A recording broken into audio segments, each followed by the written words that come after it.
Oh, welcome to the Sharpe Way Show. So happy to have you with me this evening. A little bit past 8 p.m. on the East Coast. Yes, I had to go late today. Don't be mad at me. Lots of stuff happened.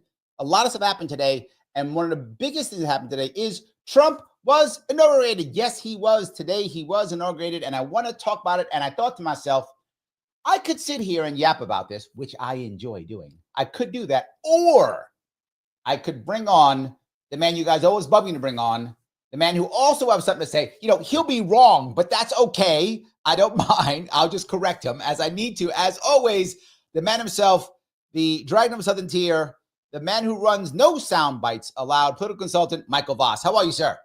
Hello, everybody. And hello, Larry. Oh, this is going to be fun. This is going to be a lot of fun.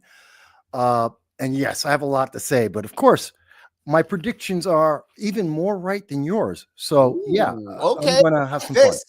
Okay, I like this. Look, I got to tell you, the thing that when I first, for those of you who didn't watch the actual speech, I was very happy with the way he did it. Because his last speech when he was first elected was that American carnage thing. He didn't do American carnage this time. He did not do that at all. And I was happy about that. I did not want American carnage. What I wanted was more of a unity piece, more of a positive piece. And again, I didn't vote for Trump. Doesn't matter. I think he did that. Am I wrong, Mike? Well, first of all, let me start off. Yes, I love you too, Philip, and I love everyone else in chat. So I just wanted to respond to that. I didn't miss you there. Yes. There he is right there. Everybody loves the boss man. That's there right. We go. I think that for the far left, the progressive wing, we're talking about Democratic Socialists of America, BLM, Antifa, they're crying. And please, folks, please, if you know a progressive, give them a hug. They're having a very bad day. They're about to have a very bad 4 years. Hug them. They're in tears. And if you are a progressive, go seek medical help from a professional, because you guys are in trouble. You don't got to beat them up. They've been beat up enough, Mike. You don't got to hit them when they're down. Sure I can. But you can, but not required. Okay. But was I right? I mean, was this more positive piece? The reason why I'm bringing that up is all of that is because when they hear that speech, the world is ending for them. They're destroyed. They're devastated. I think the overwhelming majority of America, going by the most recent polls, probably about 61% of America were very happy with that speech. It was everything they wanted. But we're talking about the very vocal 10% of America, maybe 5% of America. They're losing their minds. And they tend to be in the colleges. They tend to be the progressives. And in cities. Absolutely. Yeah, absolutely. Yeah. Mm-hmm. Joel is already teasing you. He says, can Vass do short format like this? Only 1 or 2 hours. I'm going to squeeze him into this. I'm going to squeeze Mike into this. I'm going to squeeze him. I am. Hey, yes. I can do the 3-minute pitch as well as anybody. I can do radio. It's not a problem. There we go. So, but the piece that I thought was interesting is instead of this being American carnage, he called it the beginning of American golden age. And the part that I think he went too far with that. And why I say that is, yeah, I do. That's a lot. Like, that's a lot to say golden age. See, this is like me when people are like, Larry, if you run for governor, you win governorship, you're going to make this state, amazing tomorrow. I'm like, it's so broken. There's no way. Could I stop the bleeding? Yes, I can stop the bleeding. Trump basically said he's coming on and it's a golden age tomorrow. I think he oversold it. I think he's going to pay for that. I don't think he will, because he's saying it's the start of the golden age, that throughout his term, we're going to see improvement after improvement. And I think he can achieve.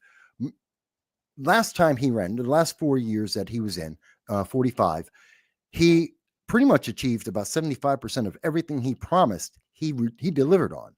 And he's looking at that is his bar. That is the bar that he has to exceed. And I think he can do it again. And we've already seen that. I mean, and we'll get into what he's already done so far today. I don't think most people realize, by my count, there's at least 85 executive orders, of which at least 80 are rescinding. They're not new orders.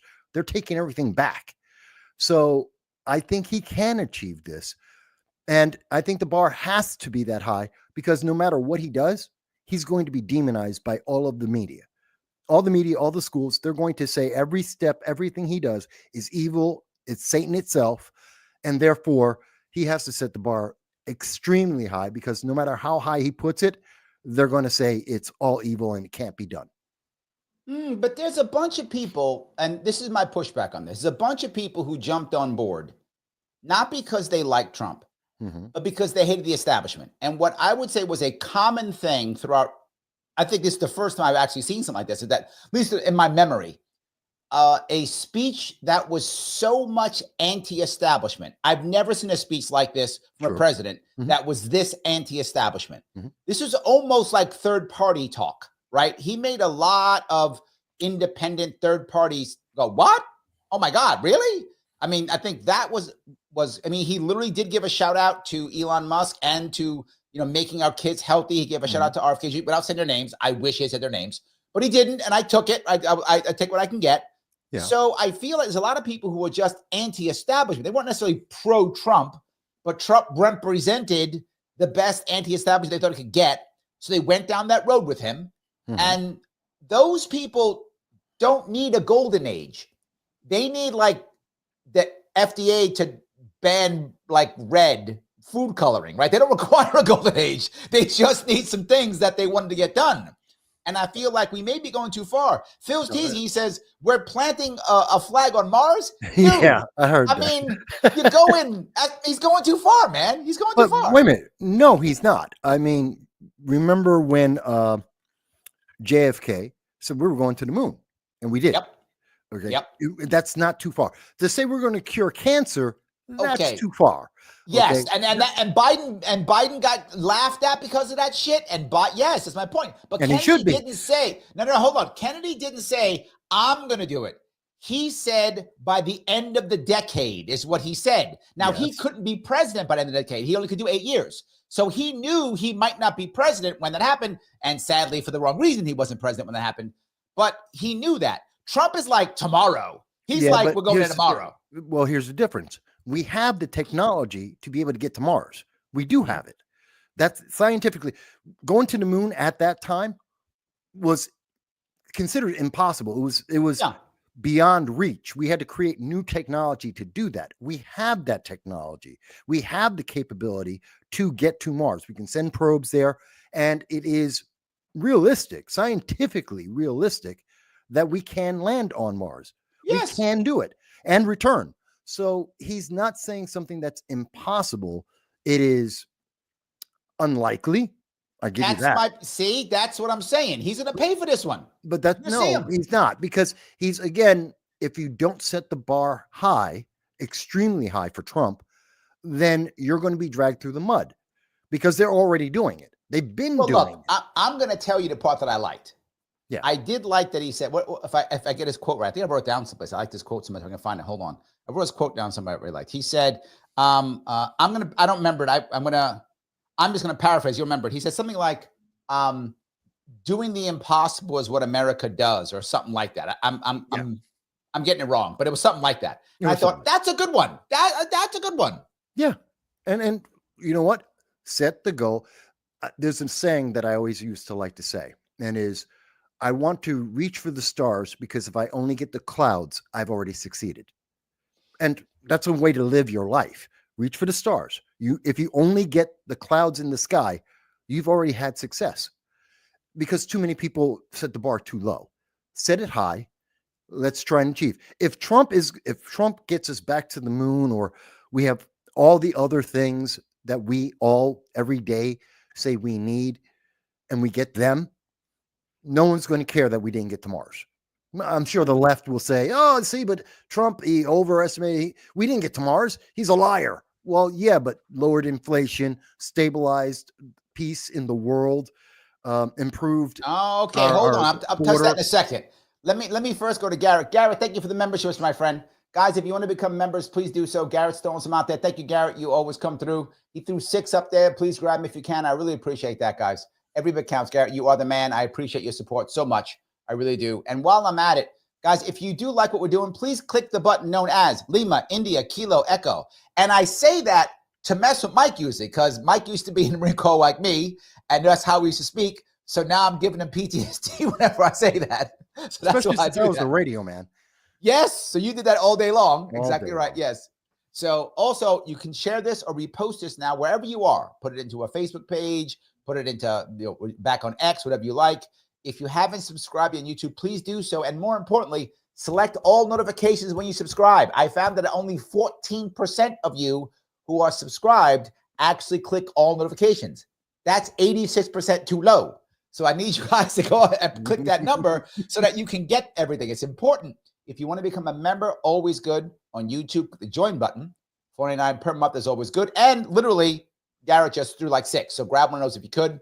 I know I'm late putting up the thing for next week. I know I am. I have been late. I've been insanely busy with a lot of work. Literally, I had to come late today because I was working on another thing today. I've got some new content I'm working on. So it slowed me down.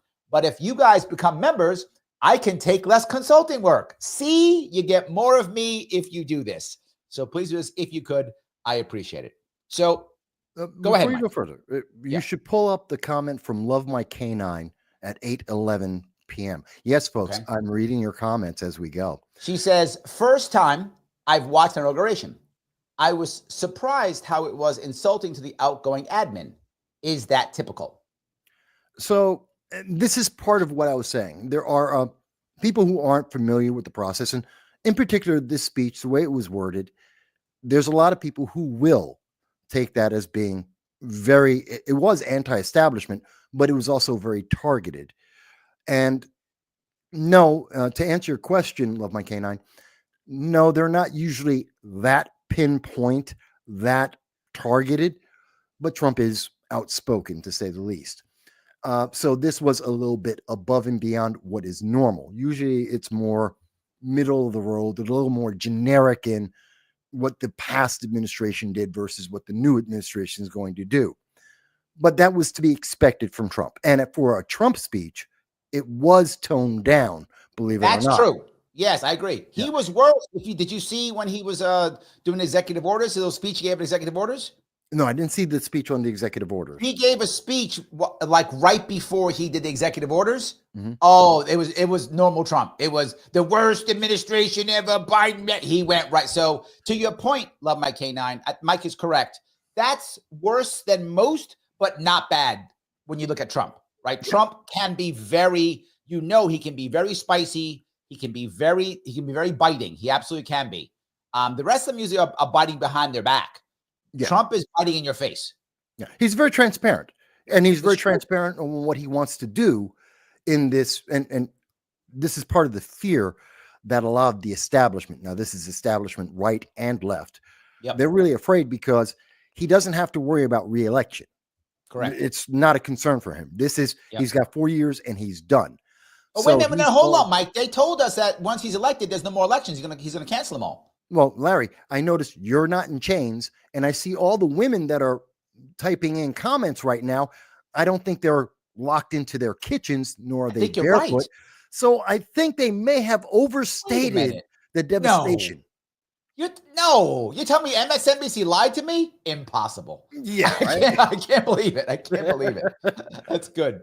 All right. I do want to grab this comment by Vivek. He says, insane how Rubio got 99-0 vote when Vivek would have been better. Hope he becomes governor and then gets the president. And the reason why I want to bring that one up is the next thing is Vivek got kind of booted out of DOGE.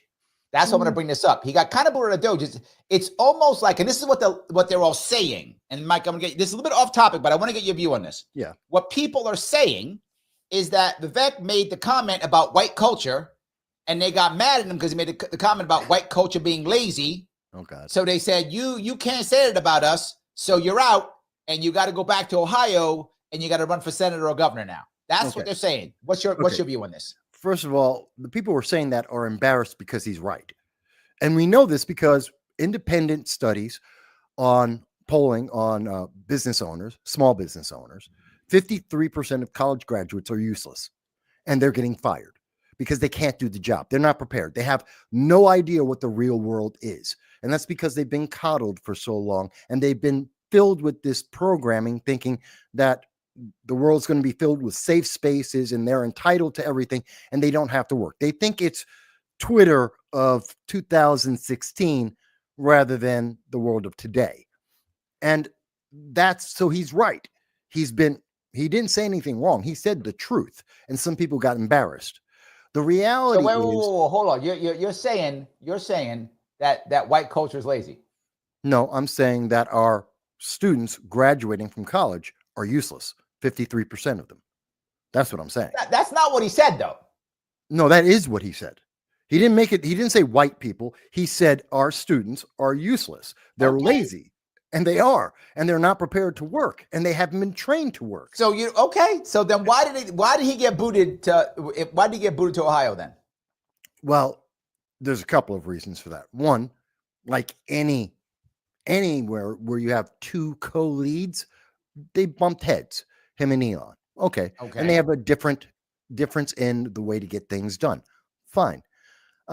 Maybe Elon wasn't getting as much attention, and he has an opportunity now because of Governor DeWine to be able to run for a higher office, which allows him to run in 2028 with executive experience, not just DOGE, a separate part that isn't officially part of the government, not an advisory board, but actually as a member of elected office, which is far more credible and gives him more of a boost to run for president in 2028. It's the one thing that really held him back in this last election, 2024. Well, I don't think he had a better opportunity. I think it's 2036 for him. I think it's 2036 for him, not 2028. I think 2036. No, I don't he's going to run. He's definitely, whether he gets it or not, he will run in 2028. If he's the governor of Ohio, no, he's not. No, he's not. He's going to finish out at least one term, if not two. No, I don't know that he would. But yeah. But you know what? It's a setup for, he's got governor's experience. He's got executive office experience in government, which gives him the opportunity to run. He doesn't have to share the limelight with anyone else. And Elon Musk loves to suck up all of the limelight. And executives, all executives, not just technology executives, every executive and everyone in politics is an egomaniac. You have to be, otherwise you wouldn't run. It's the only way. You have to be that thick-skinned to actually get through it all. You're not wrong. And you have two egomaniacs that are tech geniuses, that are billionaires, and they're fighting against each other. It's not good. Let me move on, if I could, to the thing that I thought was very interesting. And he actually talked about, which people don't talk about, he talked about free speech. Yeah. He talked about ending censorship. Government censorship. Correct. Yes. Sorry. Yeah. Correct. You're correct. Let me be clearer. He talked about ending federal government censorship and about free speech. Mm-hmm. This to me was what I wanted to hear. Like that made Larry go, oh, okay, right. That made me feel good. I really enjoyed that part. Do you think, how does that, here's my worry, right? My worry is he says that, but then there's a crisis and he falls like he fell last time to the Faucis of the world. And he all of a sudden goes back and go, well, yeah, free speech, but this is an emergency, so shut it down. That is my concern. Okay. We're talking about two separate things there. Actually, three. So, by the way, Fauci, he got a pardon. I know. Yeah, he's a criminal. That's why he got a blank. And by the way, we're going to talk about pardons in a minute. Finish this one, though. Don't go down there. You'll talk for an hour on him. Just give me this one. Give me this one. Trump didn't silence people talking about the lockdowns and the jab or any of that. He never suggested, he never went, there's not one article that says the White House contacted social media and said, shut people down about talking about this, which we do know for a fact from multiple sources around the world. The Biden White House did do that. Democrats did try and silence. No, what I'm saying is he fell back to believing in Fauci when he got worried and concerned because it was emergency. Okay, so that is my worry, that he will do the same thing next time some censorship guy says, you don't understand, Mr. President, this is critical because XYZ. So you got to shut this down. No, because they're two separate things. One, there's freedom of speech, which Trump, even in the face of an emergency, global emergency that nobody understood what was going on, he still did not silence the public. He let people say whatever they thought about this and have the conversations, and he left it alone. So I don't think there will be any new emergency that would cause him to stop people from talking, because he didn't. Okay. So we have that experience, when you have that track record.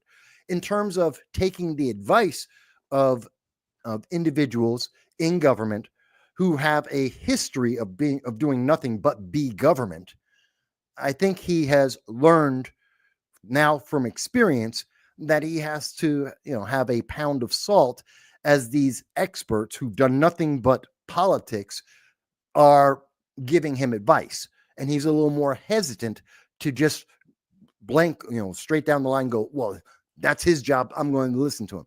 Now he's going to get more advice. He's going to get more opinions, professional opinions outside the government to confirm what he's doing. That's the experience he learned. That's what he needs to do. So I don't think we will get another lockdown. Even if there's an emergency, we're not going to wind up in another lockdown scenario, because that only happened because he didn't know that he couldn't trust a Fauci. He didn't know that a guy like Fauci is all about the establishment and protecting himself and all the things that he's done that are somewhat shady at the very least, and potentially criminal, which is why he got a pardon. And now he knows better. And we see that with many of the people he's picked. All right. We're getting Robert more of brings that on rounded, experienced president that we didn't have then. Robert says, all hail proxy President Elon Musk. Now, this was a weird thing. Two things I thought were weird. Mhm. His first one, his American Carnage, when he first came on, he spoke a lot about, I'm the guy who's going to help out the weak. I'm the guy who's going to take care of the people who were forgotten. Mhm. A lot of that. Yeah. He didn't say much of that this time. That wasn't a big deal this time. And he had on stage gazillionaires. Okay. So No. I understand why guys like Robert say, hail proxy President Elon. There was a bunch of very wealthy people up there. And the biggest one, now, don't get me wrong, I didn't want them to ban TikTok. I was against the TikTok ban the whole time. I'm glad he's not banning TikTok. However, here's my however on this. He was all about ban TikTok. Yeah. And all of a sudden, rich people show up. He's like, oh, I was just kidding. That's not real. Well, wait a minute. Was it rich people, or was it that he's had enough time outside of government, outside of the media pressure on him as president, to look over the situation and reevaluate, and part of his freedom of speech platform to look at it and say, well, does that match with what I'm saying to the American people? This is yet another access point for the American people. Now, people are going to say, oh, no, it's because of the billionaires. Okay, take off the 3 billionaires that were in the audience there for the inauguration. And just look at all the elected and formerly elected officials in the United States. How many multimillionaires are there? A lot. Almost everyone. Almost everyone. Most of them. Yep. Okay. We're talking about Clinton. We're talking about Obama. We're talking about Biden, Kamala. They're all multimillionaires. Yep. So please, let's remember, half of Congress are multimillionaires. We're not talking about, oh, he had a bunch of rich people. Everyone in government has a bunch of rich people surrounding them. That's true. Not the problem. Are they effective? Are they efficient? How many times do I say that for a decade now? Literally a decade. I've been talking about efficiency in our government, effectiveness in our government. These are effective individuals. The reason why people are going, and the only time that people started saying, well, it's President Elon, is after CNBC and MSNBC, CNN and MSNBC, Joy Reid came out and said, oh, well, it's President Elon Musk. Yeah, they ran with it. No one in the public was saying that. Yep. No one was saying that until the media put that into their heads, because they need to find a way to attack Trump. And they don't have anything. Everything they have used for 8 years has failed. So now they have to find something new. All right. So let me go to another piece if I could. And this goes right to the MSNBC piece. Sure. He said two things that for many people will be absolutely reversed. Like, it will make no sense. Mm-hmm. He said, He spoke specifically to Hispanic and Black Americans, which again, that part I liked. I liked that he brought that up. That was good of him to do so. And he thanked them for the support that they gave him, which I think is a good thing to do, because in the past, Black and Hispanic Americans have not supported the Republican Party anywhere near as much as they supported Trump. Trump got the most support from those two communities in at least 50 years, if not more, since maybe Reagan. I mean, it's been a long time since Black Reagan and Hispanic Americans have supported Republicans so much. So he thanked them, which I thought was a great thing. I mean, he's usually not very magnanimous, and in this case, he was. Yeah. So that was a good thing. He then called it Liberation Day. That I wasn't happy about, but that's okay. That's good for him. I didn't like that at all. Liberation Day is Juneteenth. That's Liberation Day. Juneteenth yes, it is fake. No, Juneteenth is not fake. It's Liberation Day. It is not fake. It's Liberation Day. It's crap. Anyway, it's not crap. It's a great day. So you're wrong, but that's fine. Yes, I know the history of it. It's crap. I do too. I did a whole video on it, and I'm correct. It's not crap at all. It is all about politicking. It's nothing serious. But let's go. All right. Vass is wrong, everybody, but let's keep going. And then at the same time, he says this, but then he says, no more DEI in government. Now, I want to be clear. Thank God. I'm happy about that. I'm not unhappy about that. Ecstatic. I'm not unhappy about that. But what I'm saying is, to many people, it's almost like saying oil and water, right? How can you say, I care about, Black America, Hispanic Americans, all creeds, colors, ethnic backgrounds, which is what he said, and then go, by the way, no DEI. Well, DEI has something to do with... Aren't most people going to say that's crazy? No. I'm sure every progressive out there said that. Everyone else who has a brain, everyone else who actually believes that people, regardless of their color or have agency in their lives, will say that's fantastic, because it's about merit. It's about being qualified. It's about being the best person, not the right checkbox. And DEI is dehumanizing. It absolutely dehumanizes everyone. You don't got to piece you on DEI. I stopped doing those types of training in my day. You know what my day job is. I stopped doing that training because they all wanted me to do anti-racist training. I'm like, I'm not doing that bullshit. It's garbage. Yeah. So I had to stop. I literally stopped doing diversity training because it became garbage. So I stopped doing it. So I'm with you. All I'm saying is, can't you see how a bunch of Americans can say that doesn't match, is what I'm saying. I'm not trying to argue on DEI. It's not what I'm arguing on. I understand. But remember, we're talking to everyone besides you and me. But I do not believe that anyone who hasn't been institutionalized by Harvard or Columbia, Cornell University, UCLA, if you didn't go to one of the colleges, if you're just a regular average working Joe across America, then you've never wanted DEI. You've never agreed with DEI. And there is no disconnect there, because DEI doesn't represent the capabilities of people of color or women or anyone else you want to put out there. DEI is an artificial political enslavement. Did you see what Bill Maher said about it on Friday? No. Bill Maher literally on Friday. Stuck up. Nope. You're wrong on that one. Bill Maher is an establishment guy who does have something that most of them don't have, which is he actually has a libertarian streak in him, because he used to be libertarian back in the day when he was doing his Politically Incorrect show. So he still has a libertarian streak in him. And he literally said, no, I'm telling you it's true. And he literally said on Friday, he actually said one of the reasons for the fires being bad was DEI diversity. And he brought it up. This is Bill Maher. Well, and again, he's Mr. Establishment, said Trump is evil, said he's going to destroy the world, said Harris was the best answer. This is this guy. And he said that. So what I'm saying is to say, I'm validating your point. Yeah, but I'm validating your point. I'm saying even he gets this is bad. Yeah, because he goes with wherever the flow is. Remember, he was also the guy who said that Me Too doesn't apply to Joe Biden because Joe Biden has to win in 2020. He's also the guy in 2018 that was saying, I hope that everyone in America goes into a recession. Yes. Not just maybe even a depression, because it would help get someone out. I remember that. Yes. Yeah, he's an evil. And I'm saying that guy said it. That's my point. Because everyone has said it before him. Where was him saying that in the months? He was all about Gavin. He was all about these policies. He had Caruso on. He had the guy who ran against Newsom on his show Friday. Okay. Fear ye most, ye lukewarm Christian. I understand that today it is popular to be against Newsom and all the policies that he supported for years. And now, because it's disadvantageous for him and his friends all lost their houses, that he's now saying, oh my God, who could have understood this? Newsom screwed up. You were supporting them every day. Bill Maher is the least welcome opinion that I ever hear, which is why I don't really listen to him, because he'll say whatever it takes to get, he's selfish. He wants to advance himself no matter what. I think we are torn. The audience is torn on this Liberation Day thing. Ryan says, I was also taken aback by Trump's Liberation Day comment. I didn't like that comment at all.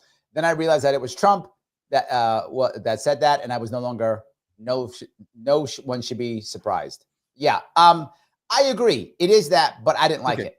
Christine says, I'm not mad about the Liberation comment. I feel more free.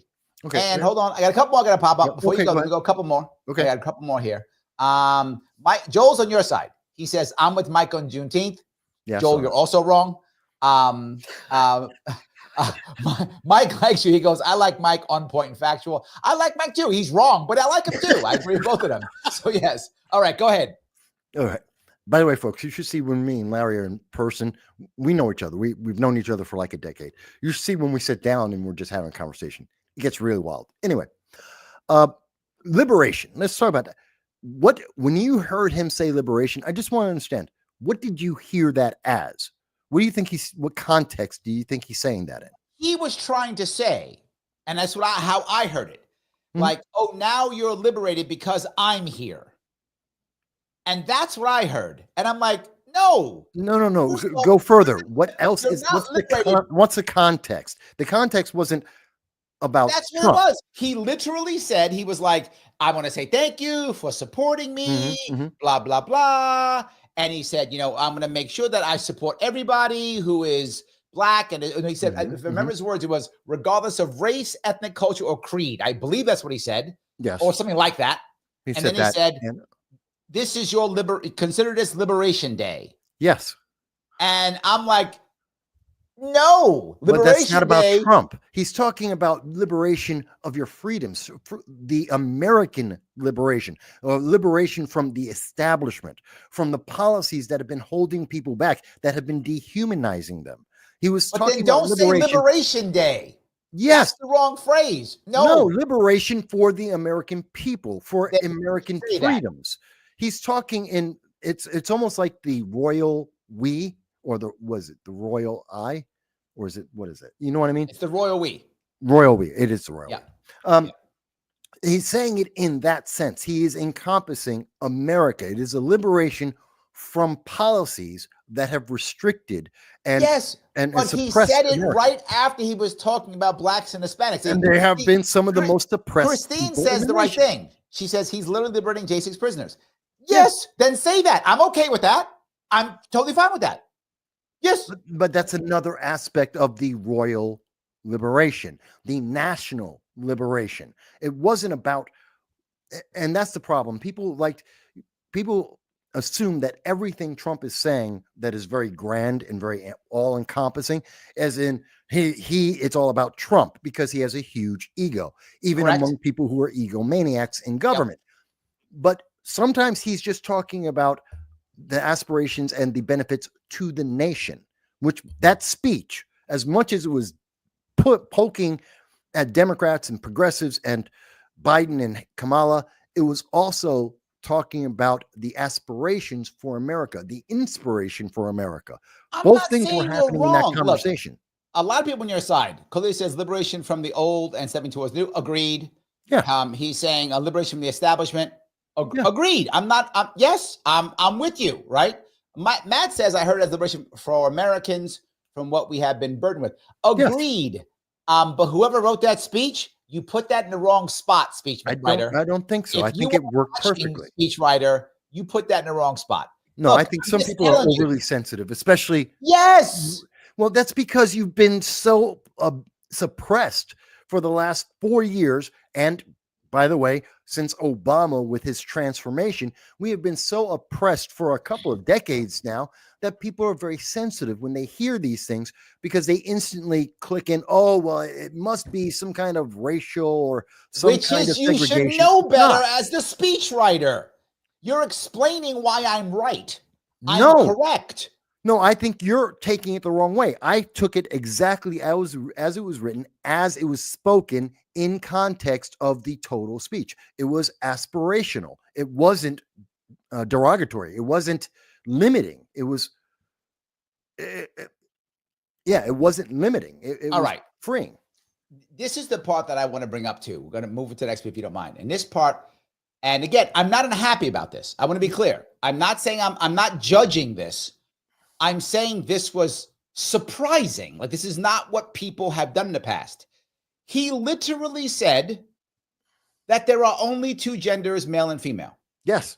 For a president to say that in an inauguration address, that's a big deal. Like, It's that's supposed to be a big deal. That's not like something little.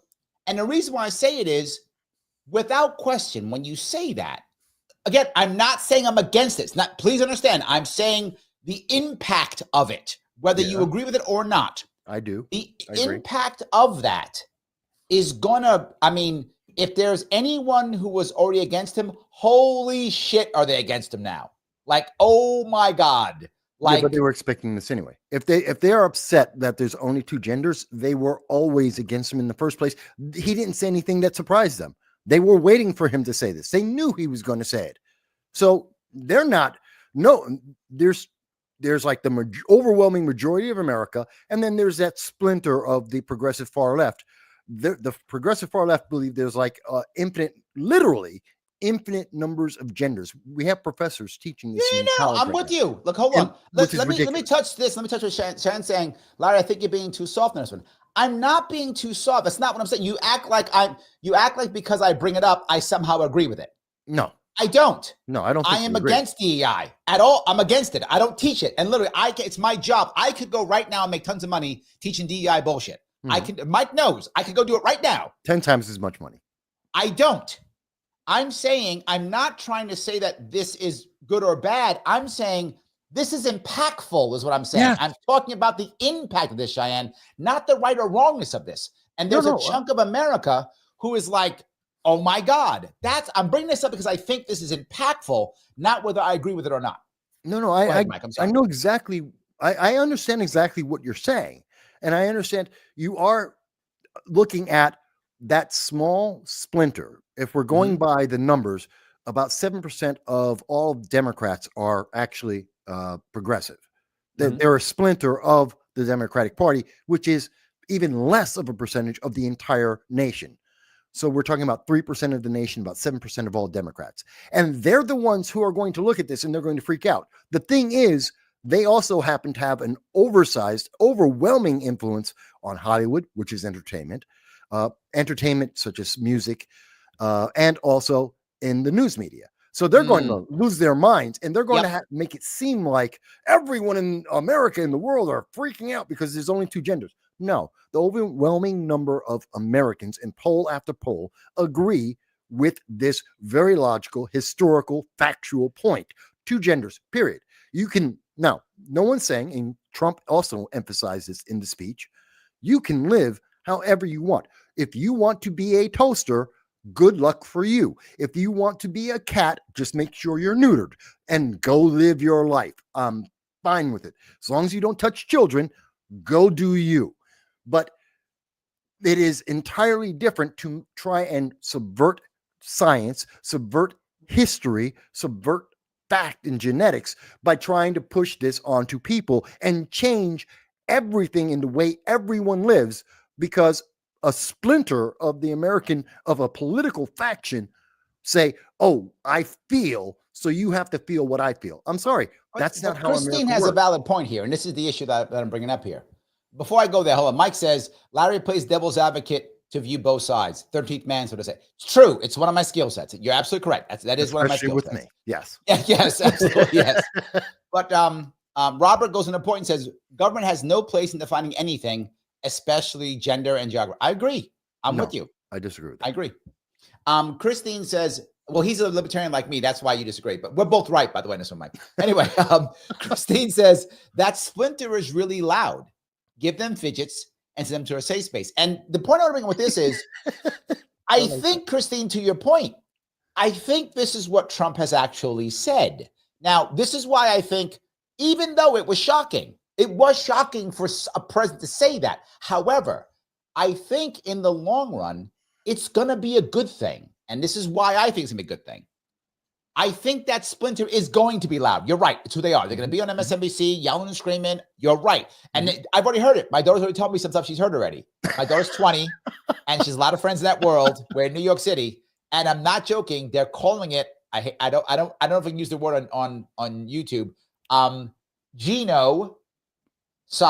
Oh, really? You got to be They're kidding. already calling it that. Oh my God. Yes. I can only use the word because you know what I'm talking about, right? They already called it. I know exactly what you're talking about. He's trying to get rid of us all. It's genocide. That's what they're saying. So, but I do think Christy has a valid point. They're going to get loud again. They're going to call these things. But if we don't react, I said this 3 months ago, this election was heavily about people saying, I'm tired of being shamed. I'm tired of being yelled at. I'm tired of being scolded. The shaming's not going to work anymore. And I think, Kristen, to your point, they are going to go into their safe space. It's not going to work this time. They already have. And I think blue sky. Yes, and it's failing. I think it's totally correct. I think it's already happening. So anyway, go ahead, Mike. I just want to bring up that point. No, you're making. I'm not. We're not fundamentally disagreeing with each other. We're looking at it from slightly different aspects. You're highlighting and pointing out, and fair enough, because I'm very right wing. I am a Republican conservative, and you're pointing out that there is another wing, there is another voice in this conversation. So I appreciate that. And I understand your libertarian point of view on this. I respect that. At the same time, I disagree. I think that it is meant to be shocking because we need to shock America. It goes back to what Vivek said about America. We have failed the next generation. When 53% of those leaving college can't do any job, that they are complete failures, then we need a shock to the system. Our system has failed our next generation, which means America has failed, and we have to fix that as fast as possible. That's not just a leak in the boat. That's a torpedo to the side, and the boat is listing. We have to fix this immediately. And that means we don't have time to coddle them and make them feel better and soothe them as we go and remind them that life is real. I'm sorry. That's fine when you're 5.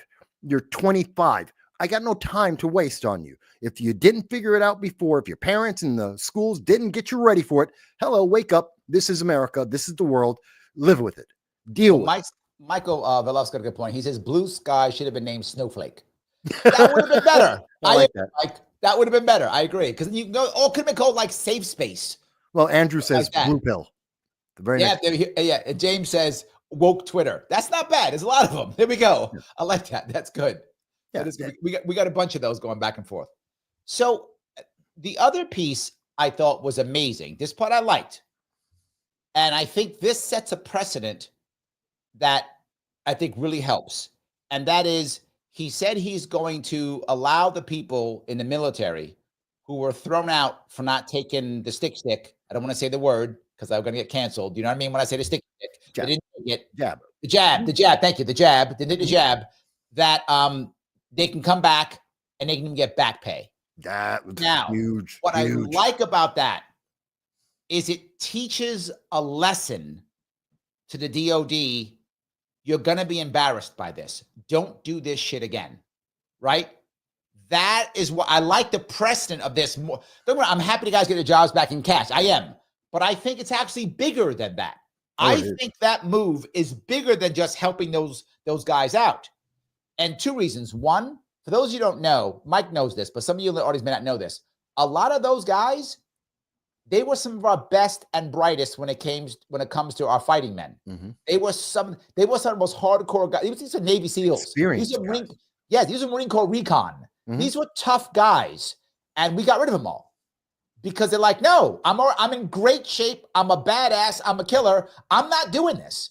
and they left. We lost some of the best people that we had.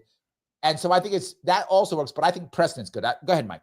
Well, I agree with you. We need it for the defense of America. We need the experience in our military, especially in a world where we now have Russian troops that are experienced. We have Iranian troops. We have North Korean troops. North Koreans, that are all getting trained. And I wouldn't be surprised if there's Chinese involved in there, drones operators from around the world that literally hate America. They all have real world experience, current real world experience. Mind you, we have some too. I mean, we've had our wars, but we need our wars against people who wore sandals, not boots. Exactly. And not using drones in the way that they're using drones now. So we need these experienced people.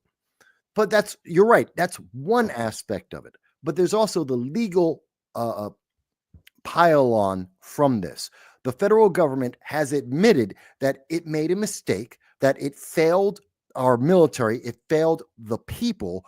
And that means that every state government, like New York State, like California, like Illinois, that fired its fire department, its nurses, doctors, its police force, its nurses, that they were wrong. This is something you now can go and use in the courts. Even the government has admitted this was a failure, this was a mistake. Rehire all these people and give them the back pay because it was a violation of the Eighth Amendment. It was above and beyond, and it wasn't criminal. There was no reason for this. I mean, part of the reason why healthcare in New York State in particular, which you and I know very well, is so abysmal right now, same thing with Illinois, California, Massachusetts, is because our doctors, we got rid of 31,000 doctors and nurses and healthcare professionals in New York State alone were fired by Kathy Hochul because they wouldn't get an experimental medication that had no proven track record. We're finding it out as we go. And they fired these frontline individuals. And now we don't, we already had a shortage. State. Have you been to a New York State hospital recently? It's a joke. It's totally underfunded, not underfunded. Sorry. It's totally understaffed. Yeah. Every one of them. Unless you go to a private, again, as always, if you make 7 figures a year and you don't mind writing a check to your private doctor, you're good. But unless you make 7 figures a year and you write your check to your private doctor, you're struggling here in New York City. It's true. I agree completely. And this is the way to correct that. Now there is a precedent, and it opens up the door for these individuals. Some of them, I know some doctors went into private care. Many of them went to other states because, by the way, there's a shortage of doctors in the United States of 1.8 million. That was as of 2019. The number has only increased. There was a similar number of shortage of nurses across America. That number has only increased. We also disincentivized many new people from actually becoming doctors and nurses or in healthcare because they were shown, and this is how the government's going to treat you if you don't obey the government, regardless of your own personal healthcare. So this is a way to get them back and deal with that. So he's looking long-term, big picture. How do I fix America? How do I fix the medical situation? Part of it is separate of whatever program, besides getting rid of Obamacare. But even if you don't, we still need doctors and nurses and practitioners. Yes. We have to get them back. And we have to get them back in some of the places like the biggest density populations. How do I do that? Well, this is the jumpstart. This gives that way, opens that door. So yeah, he's really been thinking this through. This speech is incredible because it shows that he has been thinking long term and to the benefit of American citizens first and foremost. And as much as the left will hate this, the average American citizen will love it. I mean, we haven't even gotten to the Title IX, how he's protected people with that. Let me go down a road that is bad. And you're going to be mad at me, but I don't care. This is bad. I get mad at you all the time. It's true, but I was right. And this is where I'm going to say I was right.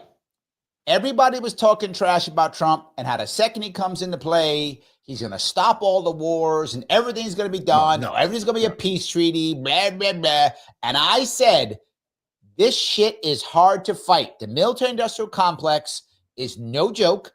They don't want these wars to end. They got to make sure they're making their money, whether they're fighting wars or not. He will be stifled at every point. Not just that, everyone around the world, they got their own reason to fight these wars. He's only one man. He's not getting a peace treaty and I said it more than once, he's not going to. And how do I know I was right?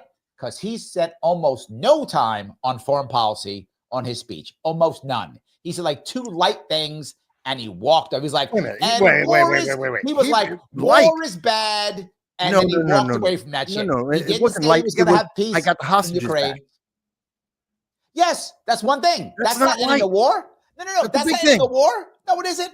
That is a temporary ceasefire. No. That's not ending the war, and that's not a peace treaty. Okay. And you and I both know the Israelis may not even go through phase 3 of this. They might, and they might not. They will. You know that. No, they will, and there's a reason for it. But as who might not is Hamas, but that's another thing. I think you underestimate both the impact and what that meant. So in terms of the military, by the way, I should start off with, I made 2 big predictions immediately after, also before the election, but immediately after the election about Donald Trump. And I said this on your program, and I said it on my own, of course. And I said that, 1, that we would get the hostages back before Trump got in office. And 2, that there would be, I believe I said it would be not a ceasefire, but a peace in the Ukraine, that they would resolve the whole thing. Yep. And then I think I modified it after the election to there would be a ceasefire at least. Obviously, I'm wrong about the Ukraine. I admit that. Absolutely. I got that wrong. I was right about the hostages. And I think it's important to understand that what happened with the hostages is a much bigger signal internationally than what it may seem like. Because this is a signal that America is actively involved with a focused plan for foreign policy, that we are more than willing to actively be involved where the interest of America lies, and that we will not just sit around and wait and negotiate, and more importantly, give away sanctions and money to countries that don't like us to maybe let them sit down and talk with us. That action will happen immediately. And that is a very different mindset than what we saw with the Biden-Harris administration. They were worried about with you. Okay, right. No, I'm not disagreeing with you. All I'm saying is, I think I'm basically doing another tour of I was right. I told you so. Because he literally did not spend time saying, he didn't even mention the word Ukraine in his entire thing. Didn't need to. Yeah. Yes, he did. No, he didn't. I think that is encapsulated in him saying, I got the hostages back. That is a signal flare to the world that America is involved and will take action. America is involved, but we've already known America's been involved in Israel-Gaza war. America's been involved in that. That's not surprising. No, we haven't. That's why giving them tons of money. No, that's why American hostages have been held for 15 months. They have been tortured and sexually abused. We had 22 people. Let me be correct. We got 5 people back. 17 Americans were held for 15 months by Hamas. They killed 14. We're going to get back 3 living Americans. We were not involved in what happened with Hamas. Okay. We were all the way out of that. If you think the only people who don't want a peace is Hamas, you are smoking crack. There are so many factions in Israel. There are factions in Israel who never want to stop warring. And there are factions who want peace. It's not just Hamas. It's also factions in Israel also. They have their own government issues they're working with. They have their own people they're working with. Absolutely. But you know who stopped for 15 months? Do you know who stopped a ceasefire from happening? Hamas. And because no, it was Hamas. Yes, you're Hamas totally wrong. Rejected the one thing that Hamas had to do was give back the hostages. That was the only condition they had to agree to, that they would have had a ceasefire immediately. Once they agreed, they got a ceasefire. Trump said Netanyahu was harder to deal with than the Palestinians. Biden said the same thing too. You are demonstrably false in this one, Mike. It's not even close. Trump said it. Netanyahu had to be convinced. Netanyahu had to be convinced to go through the entire process. And more importantly, had to be convinced to not get all the hostages up front at once. He had to go through the process. That's what he needed to be convinced of. He wanted all the hostages day one. That's it. Do it. Otherwise, I want to bomb the hell out of you. That's what was Netanyahu's problem. That's still a problem. I'm not saying it's not a problem, but you know what? Yes. They should have gave back the hostages. I agree with him. They should have given us, we should have every body of every American and all the 3 living Americans, we should have them back today. Instead, we have the news media that is calling every American held an Israeli instead of saying Americans, or instead of saying British. They have diminished the number of Americans that have been killed because of this delay. They are playing political games. You are literally just explaining why I'm right. I don't. You are literally explaining why I'm right. I do not see the emphasis of the problem. You know what? Maybe. You know what? I'll even give you, I am biased in this. Yes. I don't, and my bias is against terrorists. And so if my bias is that I am less willing to give the benefit of doubt to terrorists who killed American civilians and tortured them and sexually abused them and held them as a hostage for 15 months, I am more than happy to say that is my bias, and I'm okay with that. I'm okay with having and we're good. bias. All right. So I'm just gonna gloat a little bit on my told you so. That's all I'm gonna do. Because I knew this is hard. This is not anywhere near as easy. And I'm not even sure that they're gonna keep the ceasefire in Israel. I'm not even sure that's gonna happen. I hope it does. Don't get me wrong. I want to be wrong. I want there to be peace. But I think this is the thing I talked about last year. The problem we're having now with the Gaza issue is Israel still does not have secure borders except Jordan and Israel and Egypt. And Israel needs to have secure borders. They still don't. Yeah. And the Palestinians deserve to have a government they can live under. No, they don't. They don't have that. No, so neither of them has that. So, and that's my problem. Neither of those 2 problems have been solved. So this is just a temporary something or other until they fight again, which drives me crazy. As long as the Palestinian people support a terrorist organization that believes in genocide of their neighbors, there is never going to be peace there, and they're never going to get it resolved. And the Palestinians do not deserve to have a state of their own if their belief is genocide. I did not say a state of their own. I said a government.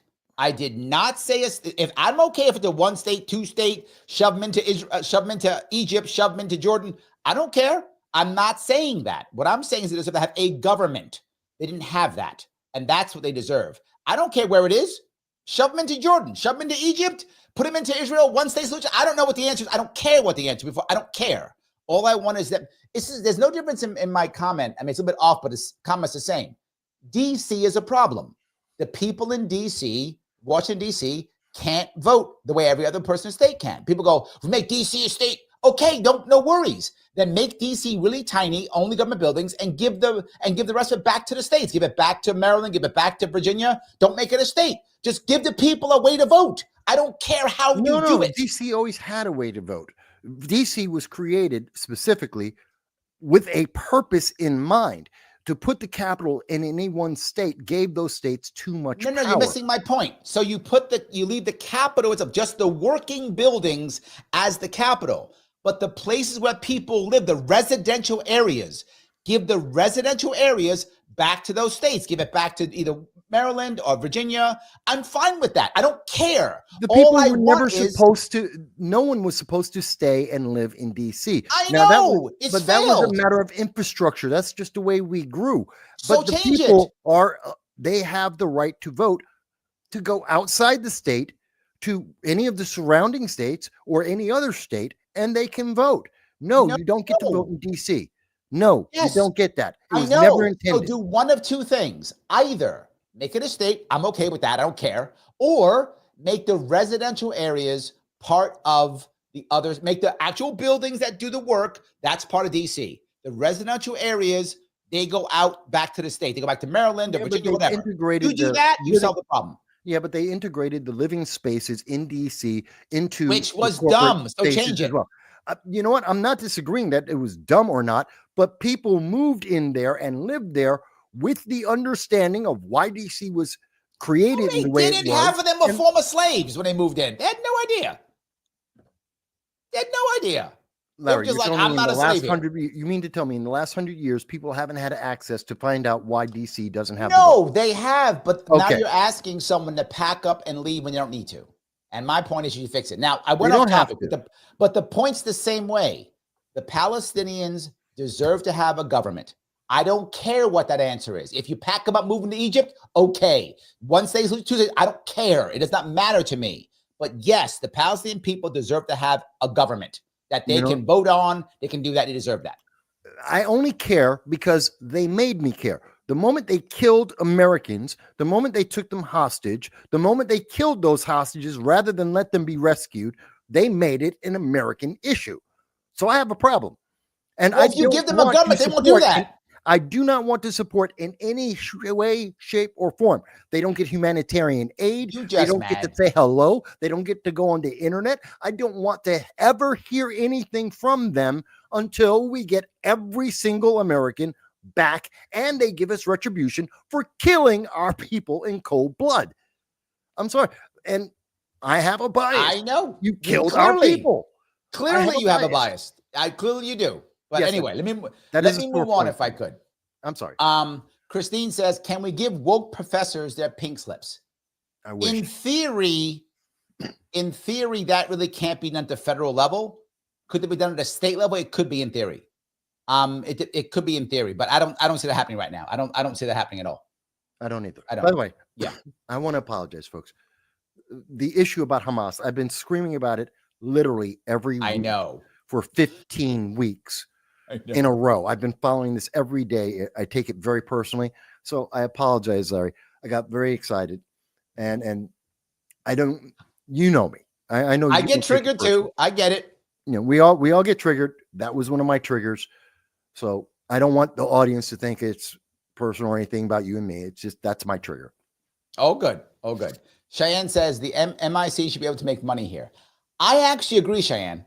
I think there is a way to get them to make money, and most of it's going to be on rebuilding, because many of the same companies will contract to rebuild. Many of the same companies will, will contract to rearm afterwards. So I think you can. I don't think they have, and that's the issue. And I think a lot of it in the case of Ukraine is there's a lot of grift in Ukraine, like a lot of grift. So the question is, how do you either get the grifters out, option one, or if you're going to keep them, how do you keep them grifting? This is to your point. It's hard either way. There's not an easy answer here. And there's going to be some negotiations. And it may be some people having accidents to get out of the way. That could happen too. This is Ukraine. So that could happen, right? They might have an accident and all of a sudden not be around anymore. That could happen too. So yes, I do think that could be an issue. It's just not easy is my point. This is not a simple thing. And do I think if anyone could do it, it's Trump? Look, as I've mentioned many times, Trump being the way he is, I think he is the best guy for this job. I don't know if he can do it even this year. I hope he can. I think he can, and I hope he can. But Ukraine is a massive moneymaker for a lot of people. And for them to just go, okay, you're fighting a lot is all I'm saying. And I think Trump's people, when they went, like he sent his cool guy over to Israel, that Witkoff guy. That guy's brilliant. Yeah. Now Witkoff went over there and he was fighting with some people, but he got the job done. Send that dude to Russia now. Send him to Russia and have him fix this, because this is not an easy thing. I think Trump's people told him when he actually started looking at it, they were like, dude, this is not easy. There's like 95 people making money off this. Yeah, but we got to figure out how to deal with this. It's not easy. I think that Putin has already indicated that he's willing to talk to Trump. Mm-hmm. And he's indicated that he's willing to start the process. Slower than I expected, but it is what I expected, because all the signals, I think most people who don't follow politics a lot don't realize countries look for signal events. Yeah. For the Biden administration, it was the reaction to August 15th, 2021, how we reacted to the Taliban and their surge that Biden was not prepared for, and then he ran away. That was his reaction, and that set off a series of dominoes that brought us to the world that we're in right now. Trump is now putting out signal flares that are showing the exact opposite. I thought that Russia would react faster, but I think they are reacting. I do think Scott who is in charge of the negotiations in Qatar, will probably go over either officially or be back channel Right. and talk to Russia. Yep. I think that Russia is looking for that out, at least temporarily. And I think Iran is also, they've already taken moves to secure themselves. They know sanctions are coming back. The signal flare has been put out there. So it isn't simple as I'm overstating it a bit, but we have to, because the conversation about Ukraine, international politics, literally can be days long. And trust me, I've done hours upon hours on this, on just as a single topic. So I am oversimplifying it a little bit. But I think that we are seeing that trend. We are seeing the signal flares have gone up. We have seen those. They have been recognized by other countries, and countries are starting the process. I'd like to see it go faster. I thought it would. I agree with you. And this is my biggest worry. I said it months ago. My biggest worry is now they're actually fighting harder because they want to get as much as they can before they feel like they're trapped and they can't get out of some kind of peace talks. Yeah. Right. They're trying to, because they want to get as much as they can before they get trapped in the peace talks. I'm with you on that. Yeah. Garrett says 100%, Larry, especially with the establishment in foreign policy positions. Yep.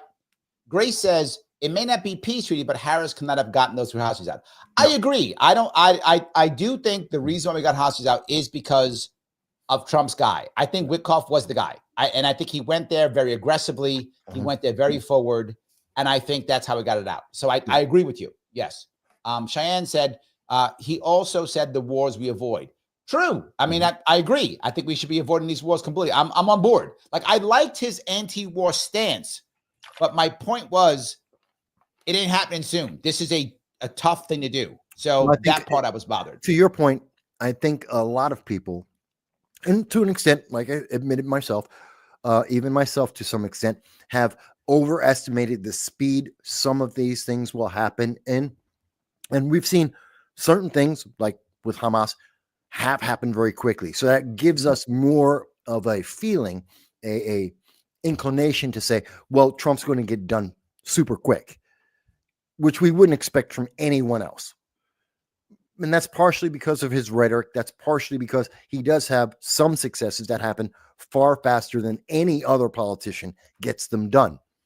But it is unrealistic to say, in retrospect and looking at it, it is unrealistic to say something like Ukraine is going to be done as quickly as I expect. I still think it's going to be done very quickly. I think they're trying to get something in place before the spring, because this affects the global food crisis that we've been in since 2022.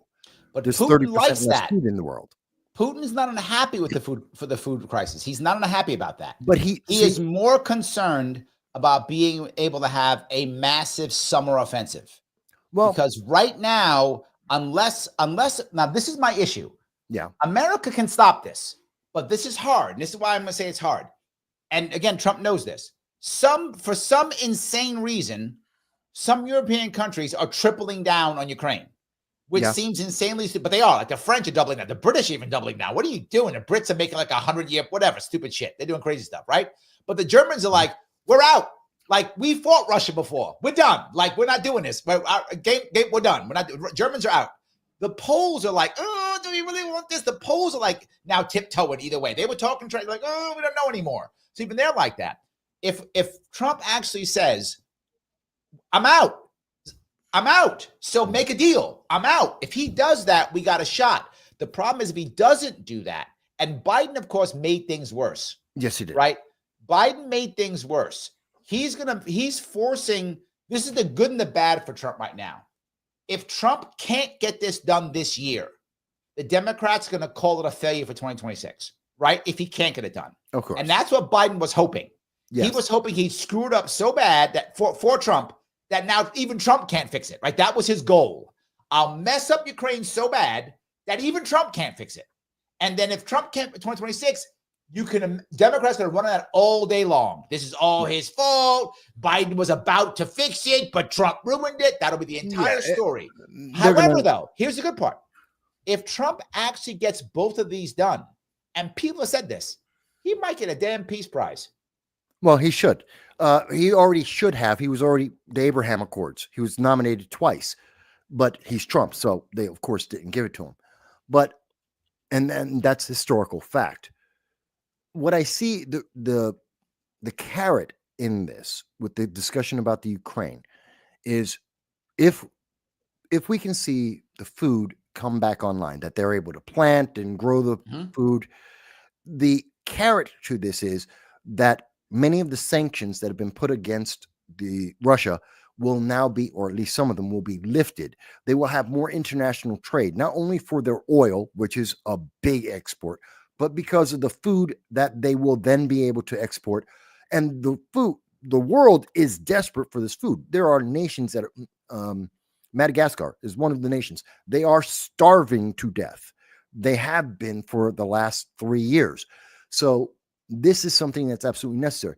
This will reintroduce Russia back into the world markets, which will improve their economy, and they will be in a more peacetime stance, which means they have less spending, better economic growth, more development, better for their people. There are carrots here that Trump can use, and I think he is going to use them. The question is, can he get them done before the spring? Anything after the spring, the left will take it as a failure, even though it won't be.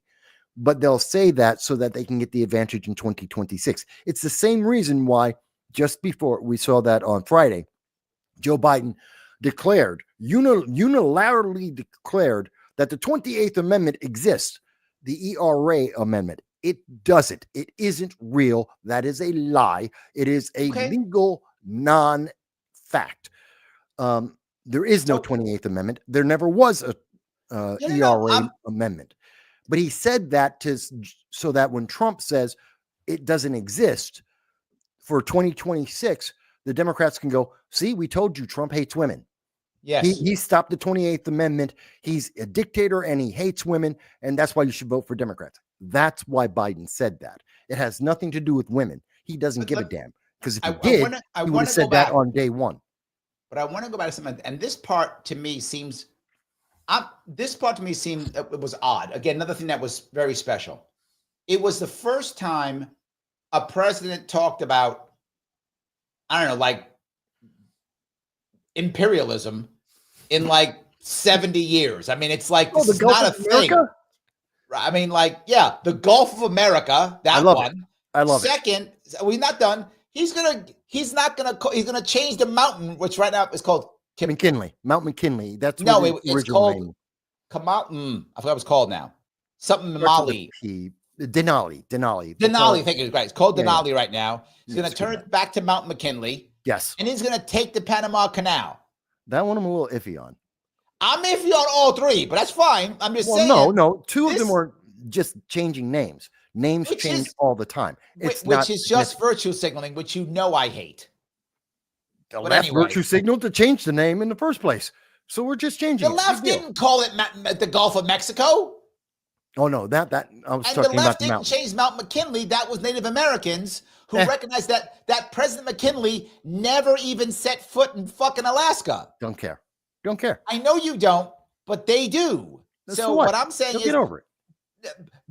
Look, let the Alaskans call their mountain what the hell the Alaskans want to call their mountains. That's what I'm saying. You know what? It was called Mount McKinley. And they liked it to be called Denali. Let them call it what they want to call it. That's the left. They're very vocal. I don't care. It's Mount McKinley. Alaska doesn't have a left. Alaska's left is like our right. Alaska doesn't have a left compared to New York. The decision wasn't made in Alaska. Yes, it was. The Alaskans had to agree to it. Yes. There was a petition. By Obama. It was the Native Americans. It was the Native Americans who pushed that. It was the Native Americans in Alaska who pushed for it. So anyway, my point being, this stuff means nothing. I don't care if they call it Denali. I don't care if they call it Mount McKinley. Leave it alone. I don't care if you call it Gulf of Mexico. The left didn't call it Gulf of Mexico. That's what I don't know. That's been, it's been a long time. It's the Gulf of Mexico. Back when the Spanish had a lot of power. Here we go. So yes, who cares? I don't care about anything. Spaniards. It's fine. But he actually brought these two things up in his speech, which I'm saying, you brought up virtue signaling in your speech? No. Yeah, I love it. Yeah, it's meat for you conservative Republicans. It's silly for us libertarians. We don't care about that shit. Yeah, but it's silly. Yes, it's silly.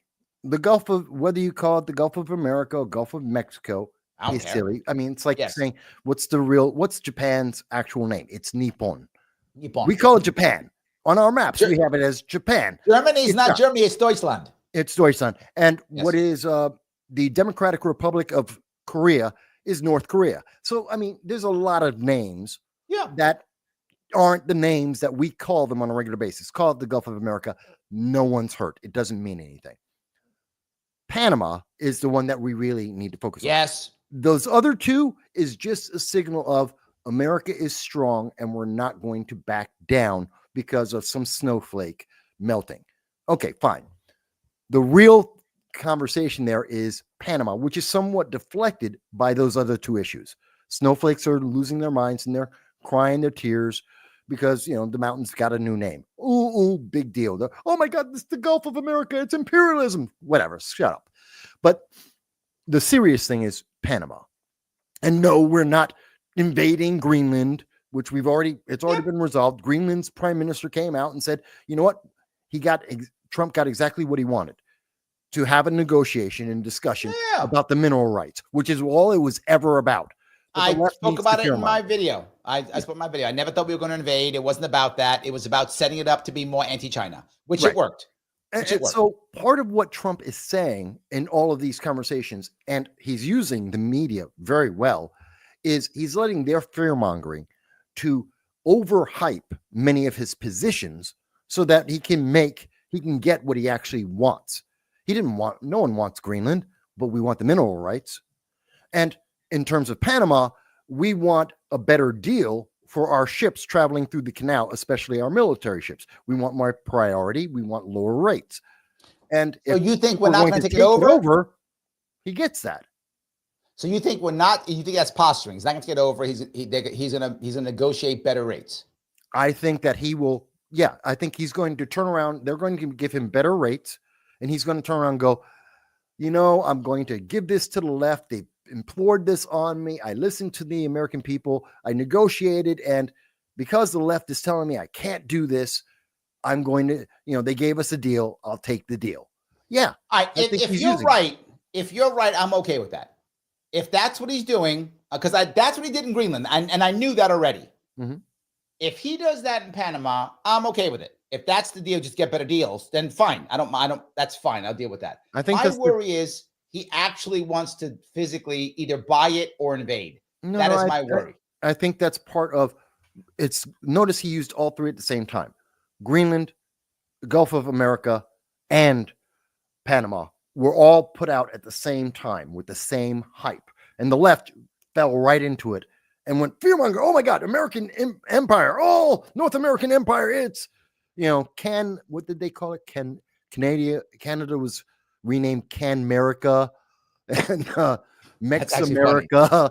I like that. That's actually funny. That's good. Yes. But that's all putting pressure on Panama to get, because what did he say? What was the motivation behind it all? We built it. We made an agreement with you. Panama, you backed out of the agreement, which is to give us better rates and better priority, especially our military. You're not doing that. All right. That was the core point. I got to move on to this, though. I got to go further. Okay. He is now saying that Mexican cartels are now officially terrorist groups. Yes. This is not good. It is very good. I'm very happy about that. No, it isn't. Why? Why in the world do we want to now? All right. So now you're telling me this is going to authorize him to literally bomb Mexico. No, not quite, but pretty close. Yes, no, it does authorize. Yes, he can drone strike Mexico now. No. Just because they are. Yes, he can. No. It's called Patriot Act. Yes, he can. No, you cannot just bomb someone just because you declare them a terrorist. There's more to it than that. Obama started it, and Trump did it too. Yes, absolutely can. There was more and a lot of problems with Obama and his drone strikes on American citizens on foreign soil, which I did not forget about. Absolutely evil. Talk about violating. And he bombed non-Americans too. He bombed a lot of it. It was in the name Obama. We should have known. That guy bombed everybody. I Yes, he agree, did. Americans included. And Okay. all I'm saying is now, because of the Patriot Act, because of the Supreme Court saying president can do whatever he wants, now with those two things happening, Can't. he can literally bomb Mexico now. No, that is not a good thing. No, because it's not. The cartels are not a sovereign nation, so we can't go Doesn't into matter. Mexico. We bombed the as a sovereign Houthis. nation. Huh? We bombed the Houthis in Yemen, and that's a sovereign nation. Doesn't matter. But they attacked us first. There are The criteria. cartels are attacking us. Is what he just said. No, he said they're terrorists. He didn't say they're attacking He us. said no. His words are it's an invasion. That's his words. No. The invasion's about immigration. That has you're conflating the 2 points. Immigration is an and that's the reason why he's talking about this. Wait a minute. He said the 1798 Alien Enemies Act, which has been put in. By the way, I looked it up because nobody knows what that was. And everyone had to look it up. I did. I knew what it was because that was because of the Barbary pirates. Yes. Well, also the war with France. But again, you have to look it up to find it. And by the way, I have the link for the congressional. It's still an act. It's actually a law still on the books. And I have the link to Congress with that bill because it was really interesting. But he was talking about immigration and the invasion, which is in reference to the Alien Enemies Act, which is separate of his declaration of the cartels. Correct. As a terrorist group. Two separate things. And there is justification for calling the cartels, who are all about sex slavery. They're about drug peddling. They're about invading. Yes, they also invade America. They bring their gangs in. They interfere with our government and its operation. They endanger American citizens and kill them.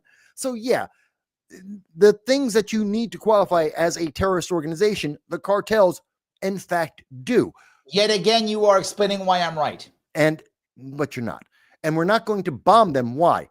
This, again, what is the one thing the cartels have always been terrified of? Of the United States actually taking action against them. They can toss around Mexico all day long because the officials, they're terrified. The U.S. and the U.S. military isn't. And they have been terrified of getting the U.S. actively involved with them. They will tamp down, and you will see more stability in Mexico and all of the illegal aliens traveling through Mexico. And the amount of sex slavery will not go to zero, but the amount of sex slavery, the amount of drugs coming into America is we're going on YouTube. To drop. Watch out the words. Sorry. Yes, we're on YouTube. We gotta be. They treat us like children here. I know, and this is why I get suppressed so much on my channel. Yes.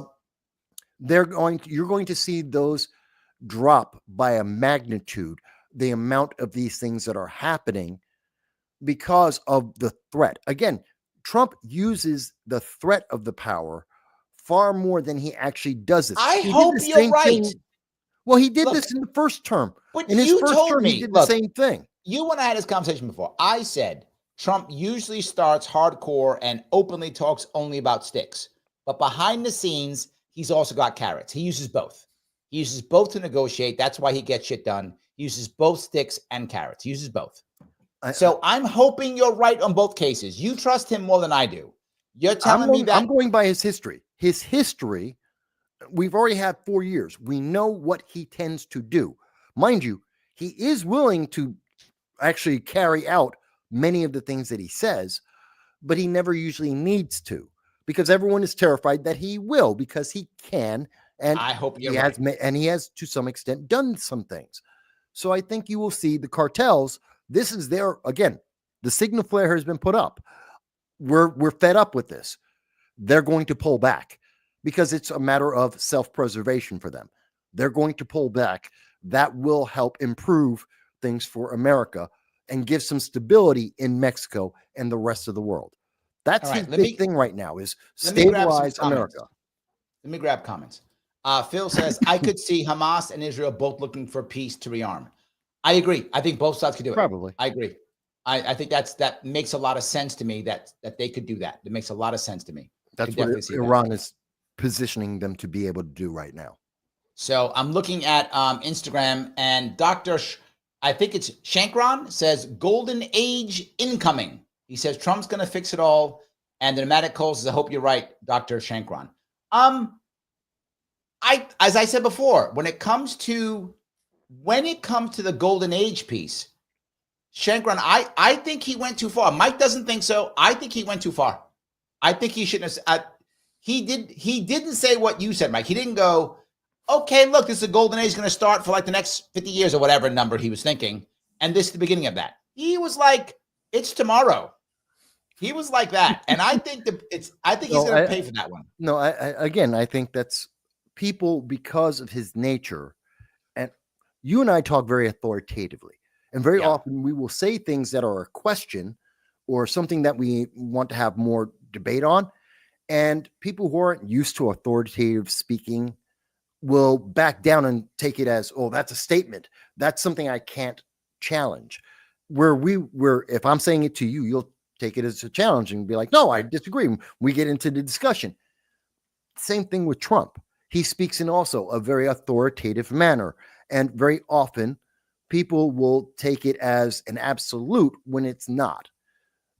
And I think that's what we're seeing here. And it's because many politicians are so wishy-washy. They're so willing to flip-flop on everything and anything, as long as it means they get reelected and maintain power, that their donors get more money, that we're not used to having people who are going to say things authoritatively. Well, which doesn't mean that they're which doesn't mean that they are that it's an absolute fact or that it's exactly as authoritative as we initially may think of. And I think we're seeing that. Right? And again, I refer back to look at what Trump did in his first term. That is a lot of the basis of the things that I take positively. And I don't take it all positively, but the things that I take positively is because Trump, we have a history. We've seen what he has done and how he got it done. And I don't see anything that's changed. The fear-mongering has changed. The amount of fear-mongering has changed. But Trump and his policies have been very steadfast on the same direction. And he's given us a lot of clarity about what his end goal is. And we got that in the inauguration. And we got that in the executive orders that we saw today. So no, I got to give him that. This guy, I mean, Trump, this is what I'm going to give him 100%. There's no way you can't. This guy is the best showman that we've had in, I don't know, since I'm around. I mean, close in the same world, but not as good as him, as maybe Clinton was a decent showman. I think Reagan was a decent showman, but no one has matched Trump's showmanship. And the fact that he did those, first did his speech, and then right afterwards did the executive orders in front of that crowd. I mean, just brilliant move. I mean, just brilliant. I thought it was amazing. But I want to go to something else we talked about and then did, which is energy. Oh, well, wait, before you go to energy, let me interject. Folks, I am sure that many of you are being very entertained right now. Although the ones who are livid with me, maybe not as much. But I'm sure there's a lot of people who are being very entertained right now. Please, if you like this, whether you agree with me or you're entertained or you're hating me right now and hate watching, whatever the reason, please do me a favor. Give my friend Larry Sharpe a like, a share. Most importantly, give him a subscription. Help him to break through the suppression that we now know for a fact was happening from the government. You know what? Help him. Give him subscription. Help him to get to 50,000 subscribers. We're not asking for the world. I'm not asking you to give him everything you've got. I'm not a progressive, so I'm not going to ask you for those kind of things. All I'm going to say is it's free. Click the subscribe. Now, he's not wrong. And I will quote the Gladiator. Are you not entertained? I hope you are entertained. I hope you are. So, yes. All right. I kind of want to go to the energy piece. Because, again, this was something that, again, I want to be clear. I know people are saying, like, I'm being too, whatever. I'm not upset about this. I'm just saying this was a big deal. He openly said he is going to get out of the Paris climate change agreement, and he did already. He said that, though. Yeah. And he said he's ending the Green New Deal. This, again, I'm not against this. I want to be clear. Yeah, but this is a big deal. It was great. It's not a big deal, but it's It great. is. I mean, no, It's not. America has been moving towards this for decades. This is a Kind of. serious shift in American policy. America has been moving towards this for decades. Not And he quite. has actually said, done. He didn't say, what I'm saying is most presidents, not him, most people be like, we're going to make a change or a shift. He's like, nope, done, out. And then did it today. Yeah. Like, that is a big deal. Well, again, it's not that much of a big deal because one, Green New Deal is such a pipe dream. I am absolutely sure that AOC was on massive drugs when she wrote that, her and her staff. They did in one night. They wrote it up by hand on a single piece of paper. They were on massive drugs. So that's why it's not credible at all. If you read the Green New Deal, if you looked at the proposals and the summary sheet that was sent out with it, you know, they were on massive drugs. It was never real. It's a pipe dream for the progressives. It's not even close to being functional. To say that we're not going to do that is just basically he's being straightforward with the American people. This was always a joke. It was never serious. Why are we wasting time and money on this? Because it's massive left-wing virtue signaling. Okay, so but the left wing isn't America, and who cares about virtue signaling? Virtue signaling, lots of people do. As you've said before, and I agree with, virtue signaling kills. Yes, virtue signaling got half of LA burned with Yep. I don't know, what was it? 15,000 houses are burned away. 16 people died. That's virtue signaling. You know what? Yep. Screw the virtue signaling. Let's deal with the reality. And so he's focusing on the reality. The Green New Deal was never functional. It was never realistic. Throw that out. Not to say that clean energy is a bad thing. Renewable energy is something we can still work on that, but Sure. let's not throw out the bathwater. Let's not throw out the bath with the bathwater to do this. And his other part of that, which was the Paris Accords, are useless. America is the example that Paris is trying to get to. Well, America reduces more greenhouse gases. Well, people don't know this. America reduces more greenhouse gases than all of Europe plus all of England combined times 3. We are the example of greenhouse. It doesn't matter. New York State has the least per capita emissions of any state. Right. And we're still doing stupid green shit. And we're already number 1 in the entire thing. So Christine's teasing you, says it's the baby with the bathwater, not the bath with bathwater. Okay. So yes. Well, I like the baby. I'm not going to throw out the baby. I like the baby. There we go. No, what I'm saying is I'm not disagreeing with anything you said, but what I'm saying is this is a serious change.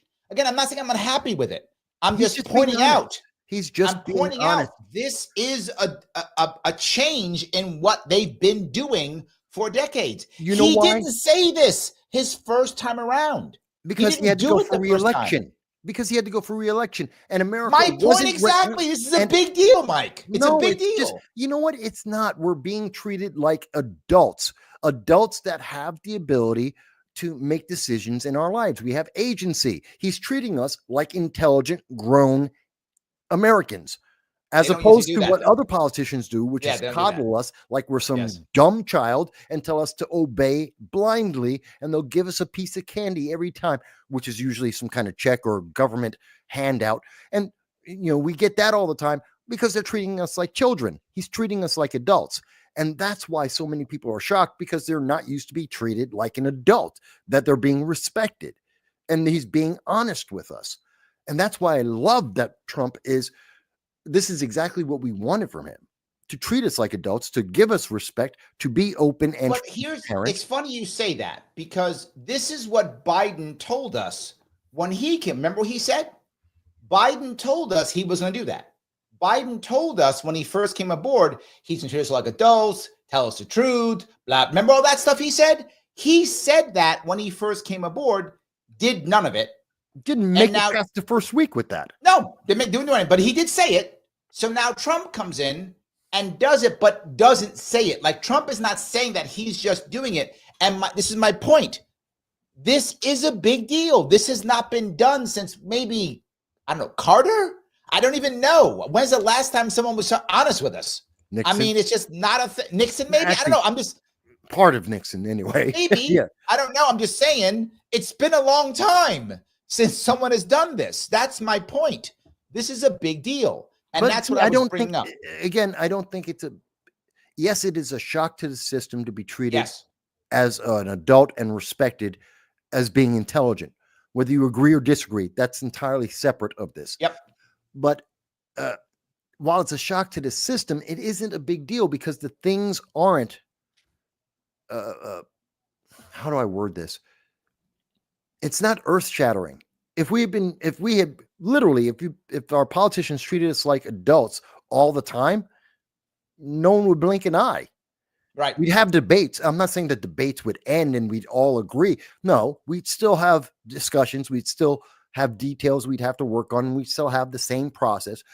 But we wouldn't be amazed by this. Like the left, and look at the news media. They don't know how to handle this. But the right's shocked too. If you watch Fox News, I know you don't, but I watch mainstream news. I watch CNN. I watch MSNBC. I watch Fox. Mainstream. I know you don't. But what I'm saying is, even Fox News is surprised on what he's saying because it is a big deal. They don't say this. Joel says it perfectly. He says most politicians have no respect for the people. Yes. It's accurate. Phil says it. Phil says Malay was honest and it worked. And they all were scared of Malay. Everybody was scared of him. Yeah. So all I'm saying is, Tony's he's like 100% Phil. Yes. Look, again, maybe you're taking it like I'm disagreeing with it. I'm not. I'm just saying that this is a big deal. This is not the norm. We have broken out of the norm. And why I say this is so important is because I'm hoping, my God, am I hoping that this becomes a precedent, that this becomes the norm. And I don't know if it will, because we have many years of this not being the norm. I hope it does become the norm. Left or right, I would respect the lefties if they would come out and go, no, I'm communist. And that's what I want. This is what I want. I want this to be this way and that way. Okay. You're open. You're honest. You're like an adult. You're going to tell me why it works or doesn't work, whatever. You're going to tell me. Okay. Now we're having a real conversation versus trying to wrap it up in, I don't know, whatever else you're going to wrap it up in. Just come out and say it. I think that's better. Christine goes, yay, bye-bye, Norm. Christine, I'm with you, but I'm not sure we're there yet. We're not there yet. We are. We're not there yet because you're seeing it already in the resistance from the mainstream news media, many of the talking heads. You got people like Joy Reid that are doing everything they can to keep people away from the facts, the news, the full context of what is being said. And as well as they're just trying to break up families. I mean, Joy Reid is evil. She's trying to break up people's families because they're not believing what she believes. I mean, I didn't forget what she said over Christmas. She's so, and I have no problem saying that. And it's not because she's black. It's not because she's a woman. It's because she's an evil person. Listen to what she said. No, I'm with you. I'm not fighting you on this. I'm not fighting you. All right. Here's the part that did bother me, though. Yeah. This again, I got something. I'm not happy with everything he said. You know that. Mm-hmm. And the one thing I didn't like is he's adding a new service, the ERS, the External Revenue Service, which is supposed to collect the tariff money. Yeah. Not happy about that. Well, if you're gonna collect the tariff money, I have an idea. He did something good today, which he did. One of his executive orders was no more hiring of IRS agents to go get us. Good. I have a better idea. Instead of starting an ERS, have the IRS assholes go get that money. Well, he froze all hiring. Actually, he froze all hiring by the federal government for at least the next 45 days, unless there is an essential need for that individual, with the exception for the IRS. No matter what their problem is, they can't hire anyone. That's what he said. That's his executive order that came out today, which I thought was great. I think, I'm not sure. I don't know enough about that program to really say, is it a good or bad idea? I mean, like with DOGE, the Department of Government Efficiency, that has a built-in drop-dead date. We know what that date is. It's June 6th of 2026. We know that for a fact. Yep. Is this new program going to have a drop dead date or a drop dead condition that No. if he doesn't exercise, well, we don't know. We don't have the details on it. Oh, So yeah, I we do. can't definitively say. I don't like the concept of having another department of the government. Correct. Because that's usually a bad thing. Yep. But I have to believe there must be some other catch to it, because at the same time that he's putting that in, he's also creating the DOGE to reduce the size of government. So there's something else he's getting rid of. I would believe that as we get the details, there'll be some stipulation to end it or to revamp it. You trust him too much. James says the External Revenue Service is the first time I heard of this. Maybe Trump's doing it for the collective greater good of the country. Boo! Pretty much today was the first day he ever mentioned it. Yes. Yes. And that's how I was like, what? That immediate, my libertarian ire went right up when I heard new government program. I was like, but again, immediately. Your ire went up when you heard about DOGE. And I said, wait. What is this? We need more details. And now you're not that against it. And neither am I. So I need more details about this External Revenue Service, because most of the countries he said he's going to put a tariff on, most of them have a condition built into that whether or not we get that tariff. Now, China is definitely going to get a tariff. Absolutely. But that's to make people buy American, which is long-term good for America, and it will help rebuild America. So I understand that. We'll see. It all depends on the details. Ryan's with me on this. He goes, agree with Larry on the External Revenue Service. Yeah, not happy about that one. That I was like, nope. That you lost me on that one, DJT. You lost me on that one. But yeah, that one I was unhappy about for sure. I did not like that one at all. I do want to bring up this tariff idea. Oh, by the way, I found the quote. The quote is, "The impossible is what we do best." That was his quote about America. Okay. The impossible is what we do best. I like that. That was a great quote. Yes. That was great. I got to give him that one. So yes, I do like that one. Grace goes on to say, ERS, want to hear what the doctors Paul say. With you on ERS. Yeah. See, all libertarians watching, Mike, they're like, ERS, no. Yes, absolutely. Again, I can't make an opinion about it because all I know is the title. I don't know I need more.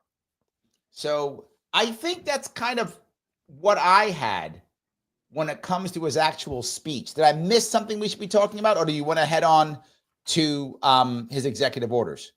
Well, one of the things I thought was really impressive is, if people haven't noticed, go back, watch the speech from 12:09 on. So there's about a good 25 minutes of the speech from that point.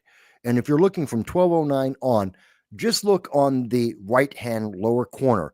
You can see very clearly in many of the shots, Kamala Harris, Hillary Clinton, as well as President Bill Clinton, Joe Biden.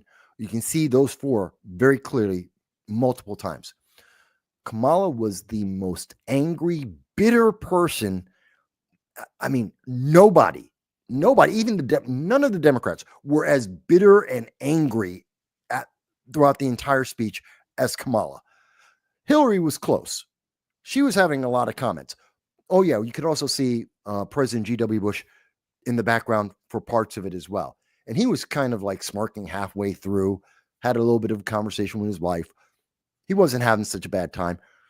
Clinton, Bill, was mostly nonplussed throughout the whole thing. Was kind of like just lackadaisical, just hanging out. Hillary was talking up the storm.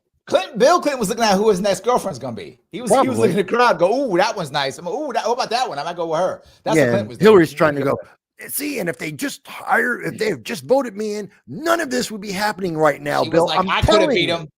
She's like, I could have beat him. That's what she was saying. I could have beat him.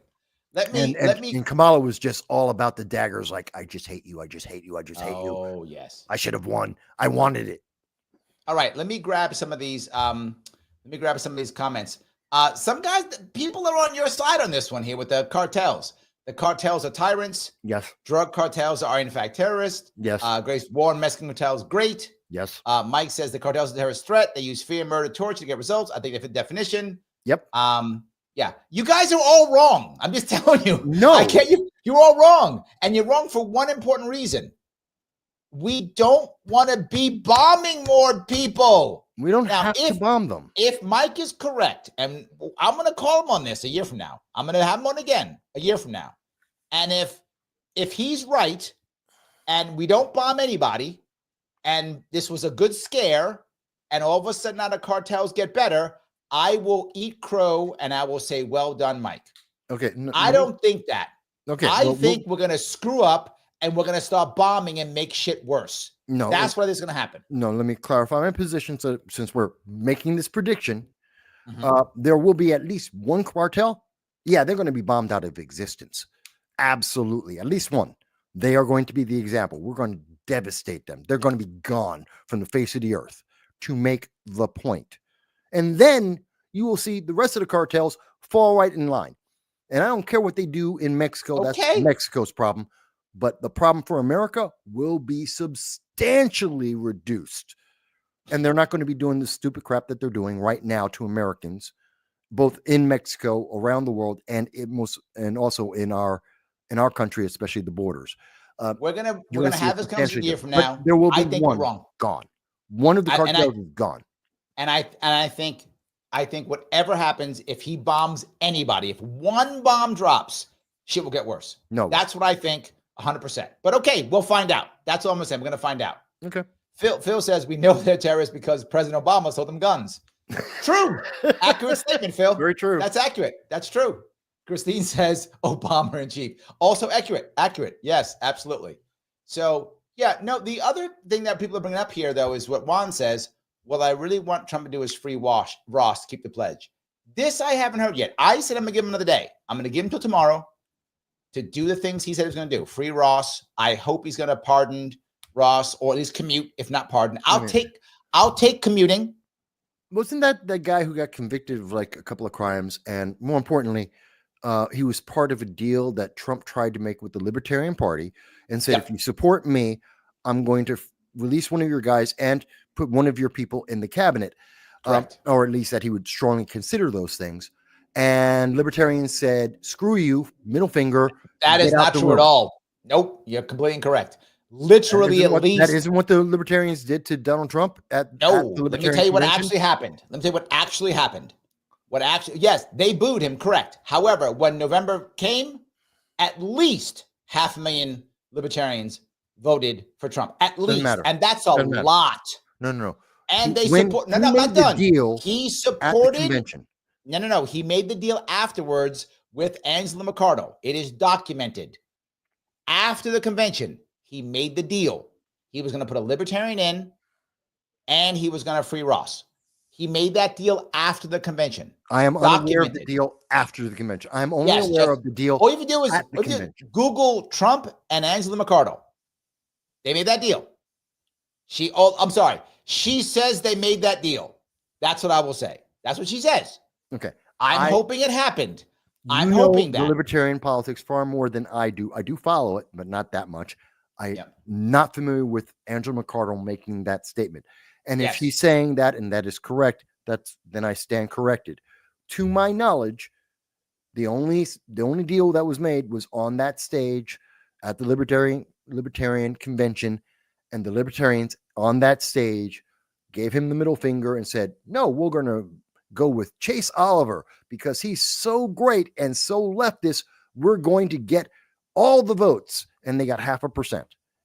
I'm with you. You know, I didn't want. You know who I wanted. So yeah, I know.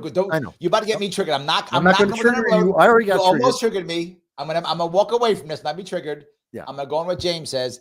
I want Trump to free Ross, free Snowden, drop the convictions against Julian Assange because none of them got justice, but I have my doubts. I'm not sure he's going to either, but I agree with you. I hope he does all three of them, but I don't know what he's going to do. I hope he does all three. To be forward, I would take any of them.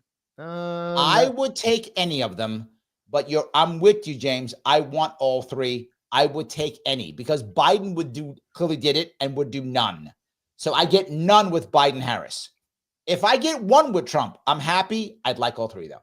I have a problem with people who endangered American citizens and our agencies around the world, giving away our secrets that may have harmed and did in fact harm American citizens in operations around the world. I have You some talking about problems with that. Snowden or Assange? More so Snowden than Assange.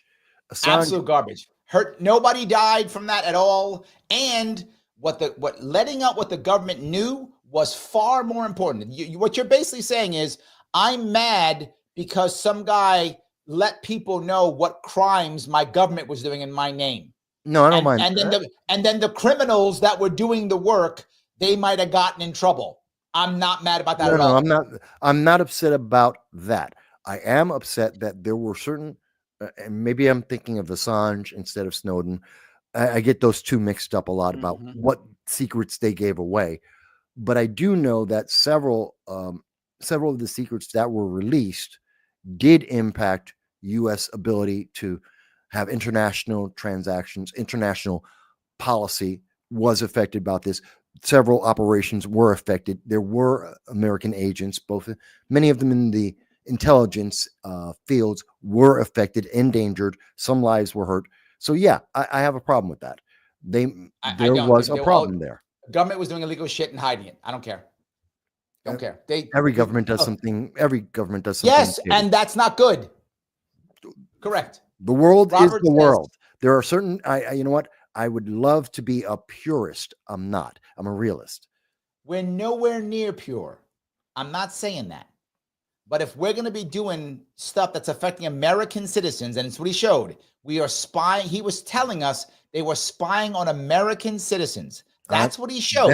That was fine to reveal. I have no problem with that. That's not, again, I was talking about the international. There were, but and I forget whether it was Assange or Snowden. This is the part we don't get. Snowden didn't do that. What Snowden did was say what was going on to the media, and he left. It was the media decided what to put out, not him.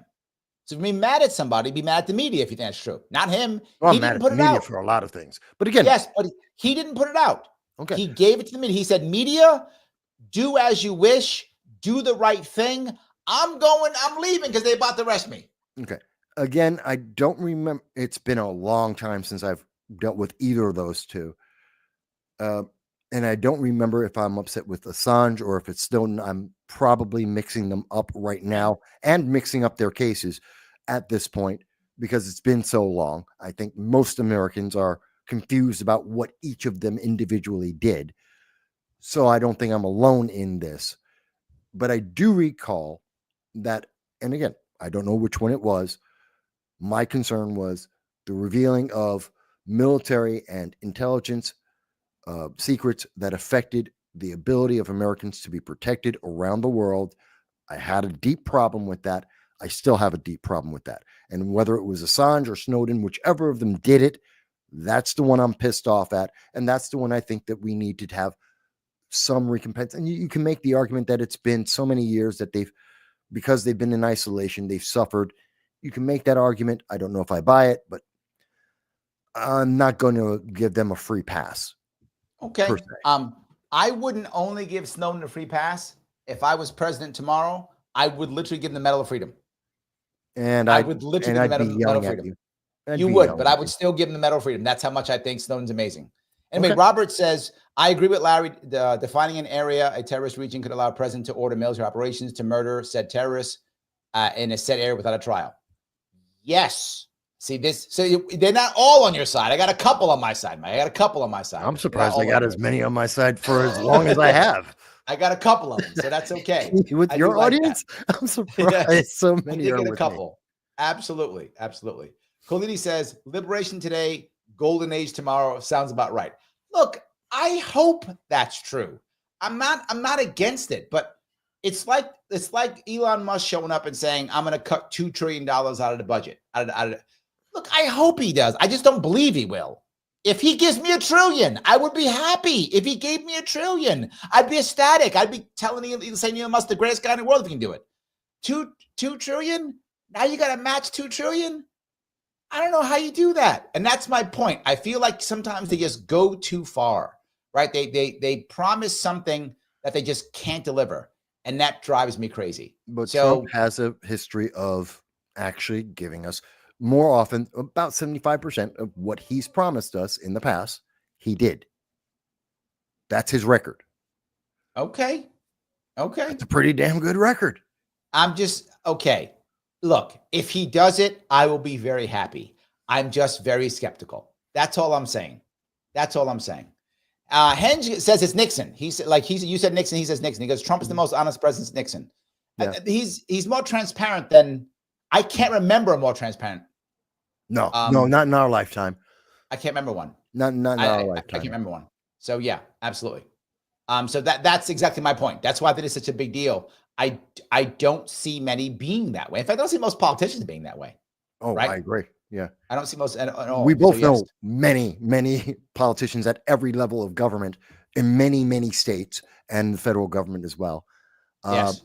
I am hard pressed, other than politicians, a handful of politicians I personally know. And literally that's like, I can count them on one hand, that are absolutely transparent, and pretty much no one else is. Yes. Yes. Cheyenne says, Larry, the grifters will never be honest. This will just be a break for them. Well, but here's the thing about grifters, Cheyenne. Grifters go wherever the grifting's good. So if you make it to where the grifting's hard in certain areas, they will leave, right? They'll go to the place wherever they can grift, right? Why are so many people moving to the DC area, right? Why is Northern Virginia now the most expensive area to live in right now? Why is it growing the fastest, right? Why is that happening? It's not happening in Maryland, growing. Why? It's not because it's just beautiful. It's always been beautiful. That area's always been nice. That has been changed. But that's where you grift. DC is grift central now. That's what it is. If you end that, they won't live there anymore. They'll go to wherever the other grift is. And I always say decentralization is the best answer, because then it becomes harder to grift. So if I can just grift in DC and get all 50 states worth of grift, easy. But if I go to each state capital to grift, it's harder to grift, which means you'll have less grifters, or they'll grift something. They'll go to Ukraine and grift. It's easy to grift on Ukraine. So they'll go to Ukraine and grift, right? Yeah. They'll go there, right? They'll go wherever they can to grift. Grifters go wherever they want. So I do think making it harder to grift does have value. To your point, it's not going to go away. And Mike even said it. It's not going to go away. No. But can you lessen it? I think you can. Yeah. I think you can. If we can get back to the level of grift of, say, hell, I'll even go to, say, Reagan, which was an expansion of the grift, to be fair. And I loved Reagan. I thought he was a good president. He had a lot of policies that long-term were very good for America. But the grift did increase under him. That's a fact. One goes with the other. But the amount of grift we had then versus today is insane.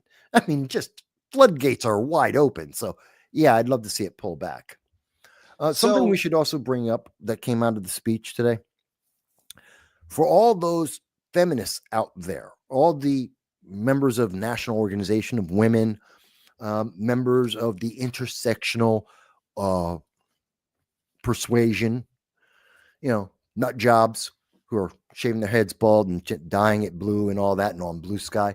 For all those fun people, they should be very happy that Donald Trump has stopped the gender affirmation, the blind affirmation of gender, and has defined the sexes as male and female, because he's protecting Title IX, which I know these feminists are very much, they want to protect Title IX. It's so important. Women in sports, women have to be protected and supported and elevated and believed at every single turn and blah, blah, blah. And having two genders does that.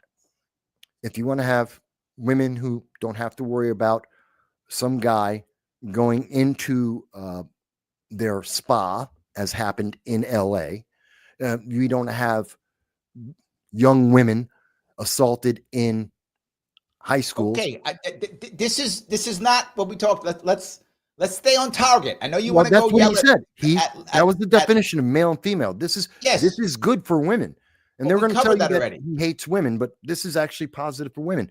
It's just not worded that way by the mainstream news media. But the second you think about it and go, hey, what is the follow-on consequence? Women are going to be better off. I didn't realize I had to reboot my Rumble because I couldn't read what was happening. I thought nobody was commenting. I just rebooted my Rumble and I found Straight Ann says, $2. Thank you for that. He says, afuera, it will work out. Ask Malay, he knows. I hope you're right, Jordan. Look, I hope the cuts will work. I'm skeptical, but look, if I'm wrong, I'm happy. Like, me being wrong is not a bad thing here, right? I hope I'm wrong. I hope next year Mike comes on and it's an hour of him saying, "I told you so."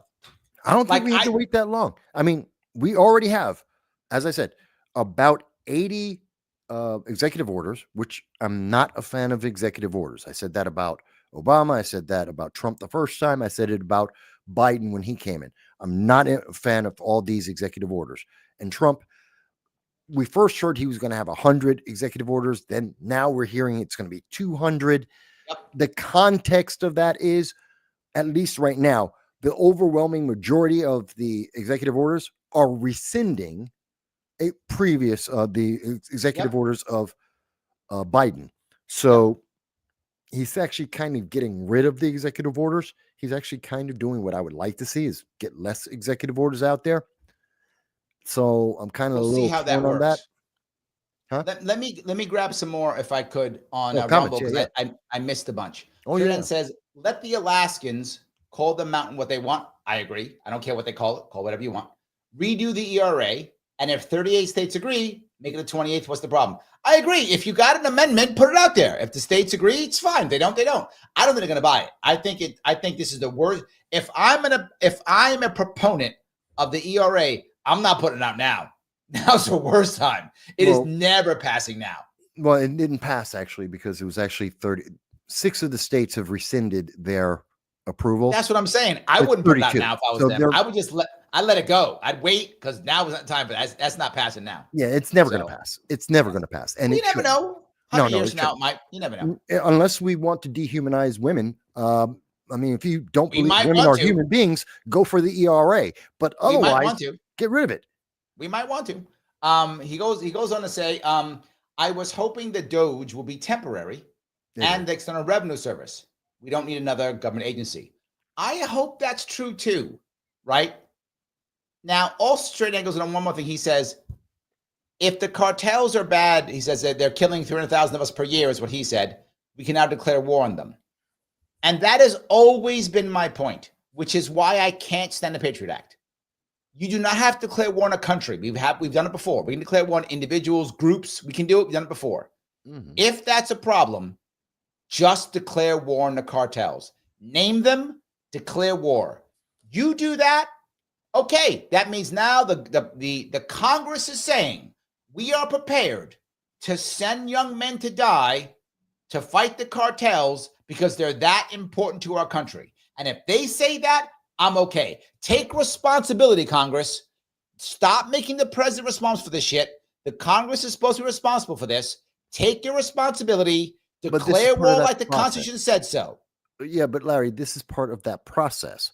The first thing is to identify the problem and to identify the nature of the problem. The problem is the cartel, and the nature of the problem is that they are harming American citizens disproportionately. However, once you say that, what you're supposed to do is then ask for a declaration of war from Congress. That's the part he's not going to do. You don't know that. We haven't gotten to that. Yes, I do. Yes, I know that. None of them do. We haven't declared war Wait a minute, Trump since does things 1942. No, we Trump don't declare war anymore. Wait a minute, we've already established very clearly Trump does things that either hasn't been done in 50 years or have never been done before versus other presidents. So to say that, oh, he's never going to go and ask Congress to go after the cartels, we can't say that. And more importantly, Trump has been very effective at not starting new wars and avoiding wars and de-escalating nations that hate our guts. You're right. I hope you're right. Yeah. That's all I can say. I hope you're right. I do. That liberal lady says, our LP chair is sucking his ASS. Don't you know MAGA McCardle is the kingmaker? And see, I wasn't making that up, Mike. I wasn't making that up. Even the liberal lady knows it's true. Yes, it's true. You know your party far better than I do. So they made the deal. So far, I have not seen the deal. I'm going to give him another day because, look, lots of going on. I know the Libertarian Party is not his number one priority. I get that. I didn't expect it to be, so I'm not fooling myself.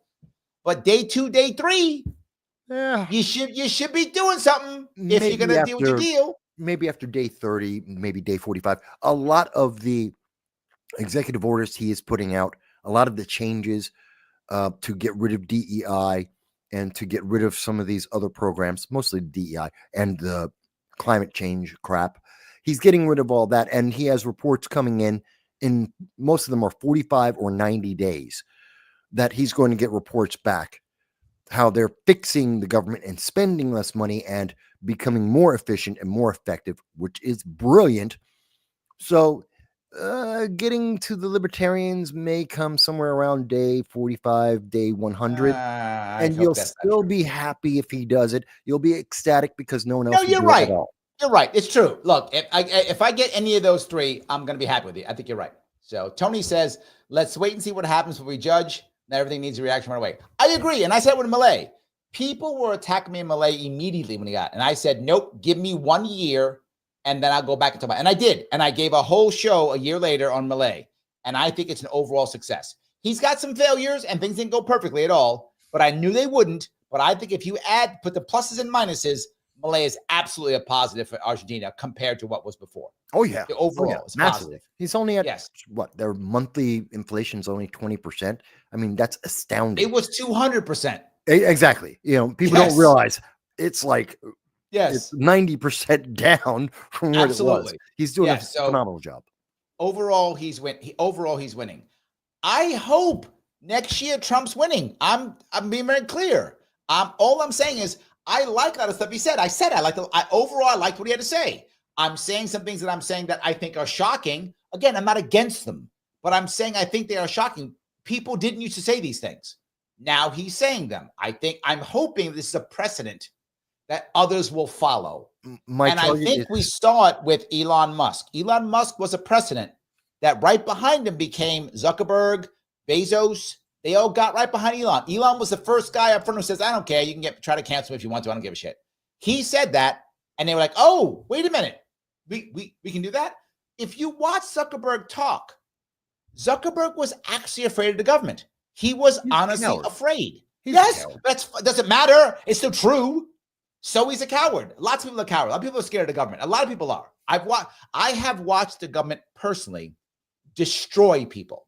I have been in the courtroom when it has literally wrecked people's lives with not giving a shit, just destroying people. Billionaires in charge of one of the keys of social media. Yes, but when you're a 30-year-old guy who's on the spectrum who doesn't understand government, sure, you're a coward when it comes to government. I'm not saying that I can understand. Coward, that I can understand. My point is now he shifted, and people are saying, "Oh, is he all of a sudden a free speech guy?" No, he's not afraid anymore. That's all. He's just not afraid anymore. He's no longer afraid. That's the only difference.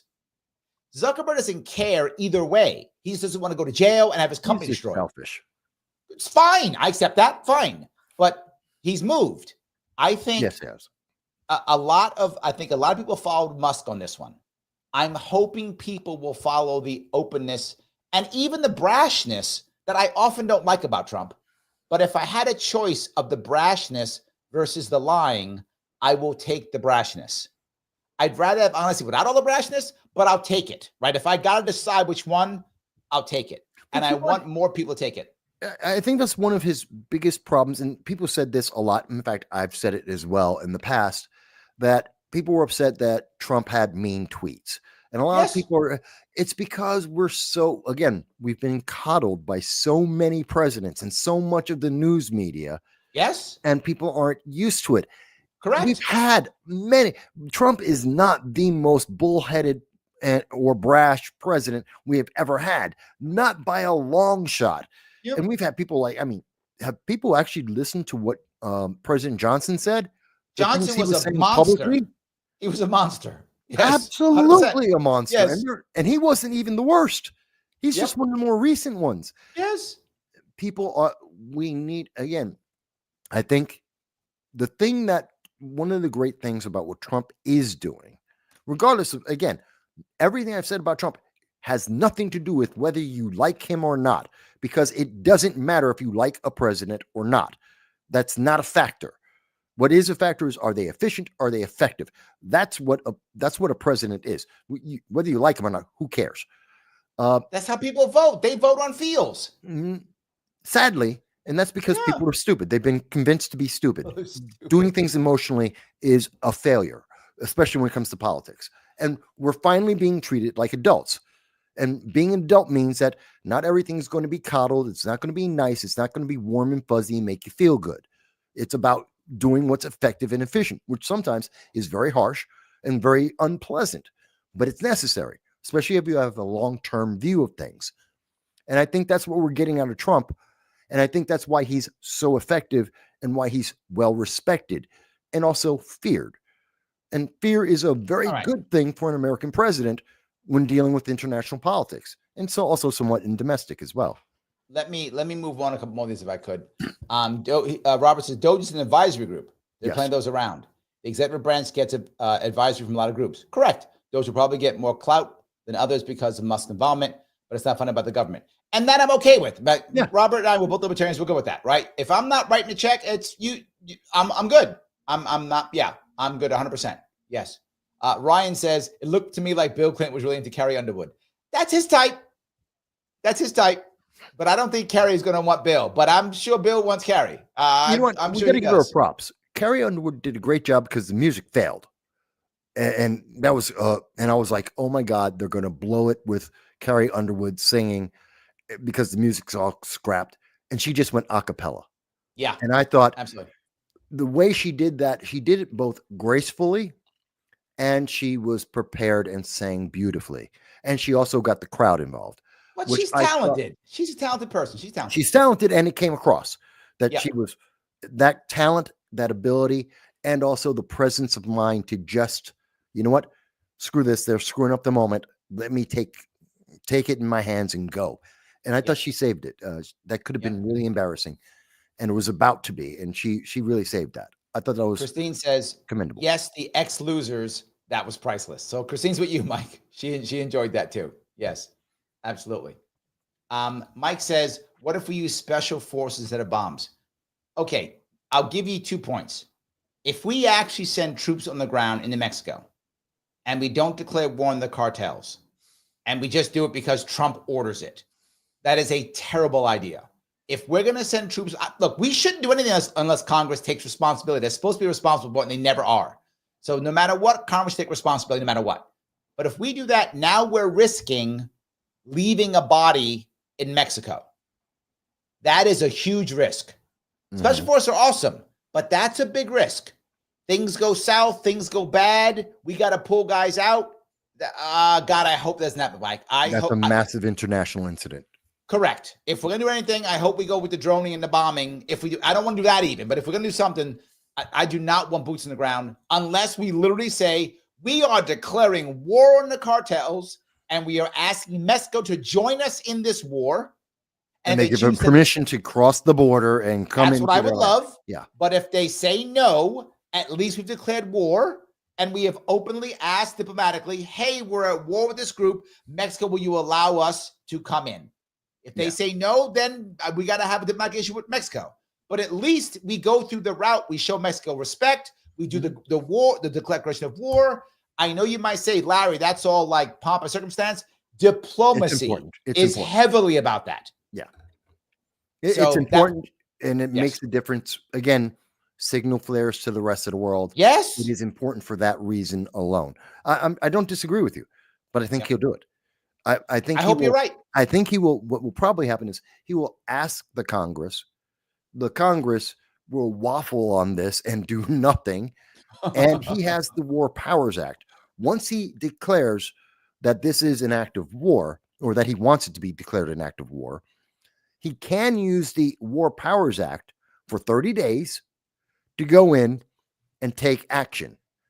Now, in that declaration, he can also make a request from Mexico for support and have them as advisors to the Mexican forces, kind of like we were advisors in Vietnam. And like we have advisors into Ukraine right now. we could do it that way, and that is legal and it is acceptable internationally, and it allows us to get the job done while allowing a lot of people to save face and allowing and understanding that our Congress is inept on multiple levels, especially when it comes to something like this.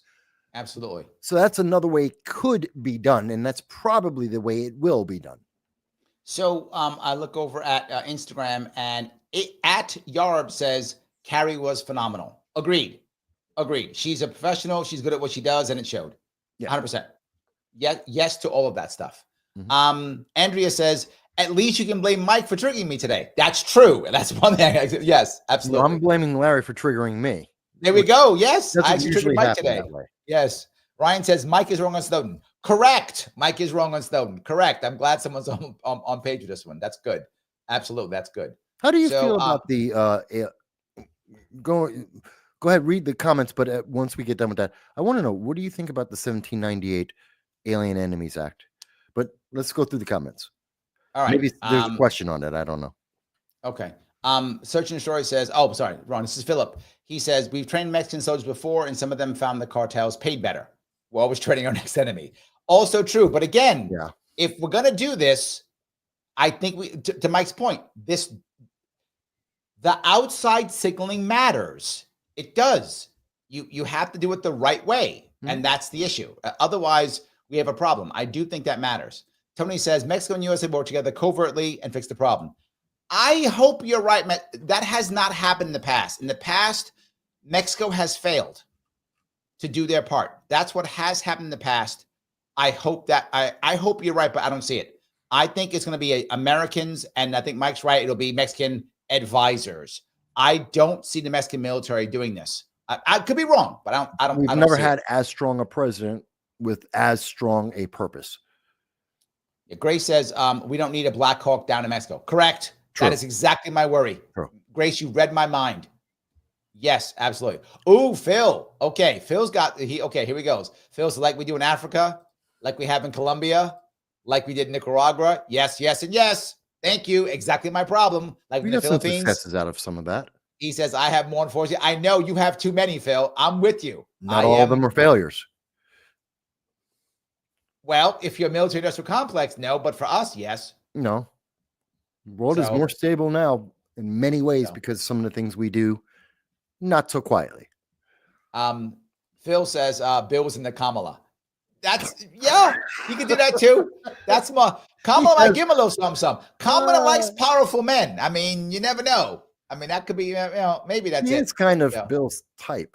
Yeah, maybe. So scary. Ryan says, I agree with Mike on stupid people. There we go. Let me get a super chat here. Yeah. Duke of Heck says $5. Does war with Mexico mean internment camps for 40 million Mexicans plus millions of illegals in the U.S.? They hope no. So. Remember, the war is not with Mexico. Duke of Heck, there's an exception, right? The war is. We've done it before, and we should have done it in the past, and we didn't. In other words, we should have declared war against Al Qaeda. That's what we should have done. We didn't do it. We just gave a way to go into Afghanistan, and that was a bad idea. We should have declared war against them. So we had a reason, the purpose to destroy, to get them. We didn't. This would be a declaration of war against the cartels, not against Mexico. In theory, Mexico could help us. What we should have had a way, again, this would have been better for us in general. If we had declared war against Al Qaeda, we then could have asked the Afghanis to assist us in the war against Al Qaeda. We didn't do that. We made it to where the Afghanis were like, no, come fight us, bro. And they wound up winning. So we didn't do it the right way. We should have done that the right way. And in Mexico, the war would not be against Mexico. It would be against the cartels, and we would ask the Mexicans to assist us in our war. That's how that would work. So I don't think that means internment camps. Maybe for cartel members, you'd have that, which would be fine. They'd be POWs. So to be totally, I'm sorry, now you don't call POWs anymore. You call them EPWs now. Sorry. Got to be proper with it now. Whatever. So we got to call them EPWs. So they'd be EPWs. So yes. Look, the Mexican people would love for the United States to take over Mexico, and they'd be able to get all of our resources, all of our money, all of our infrastructure. They would love it. And also all of our government They would love it. It would be an upgrade for them. And I don't care if you love Mexico or not, whether you love America or not. The fact is, this would be if we did invade Mexico and we took over Mexico, manifest destiny of the past of the United States, it would be an upgrade for them and they would be happy about it. But I don't want that. I don't think it's necessary. And I don't think it's a good investment for the United States. I don't think Trump thinks that either. But yeah, no, this is terrible. Manifest destiny. No, God, we got imperialism. I didn't say, look, I have no problem. America's an empire. True. And I'm not happy about that. Long live the empire. Long live the American empire. I have no problem with that. I will quote Mr. Spock from Mirror Mirror when there were two different universes, and in one universe, the Federation was the empire. And Kirk was selling him, this can't work. And Spock says to him, Terra must be maintained or the empire will fall.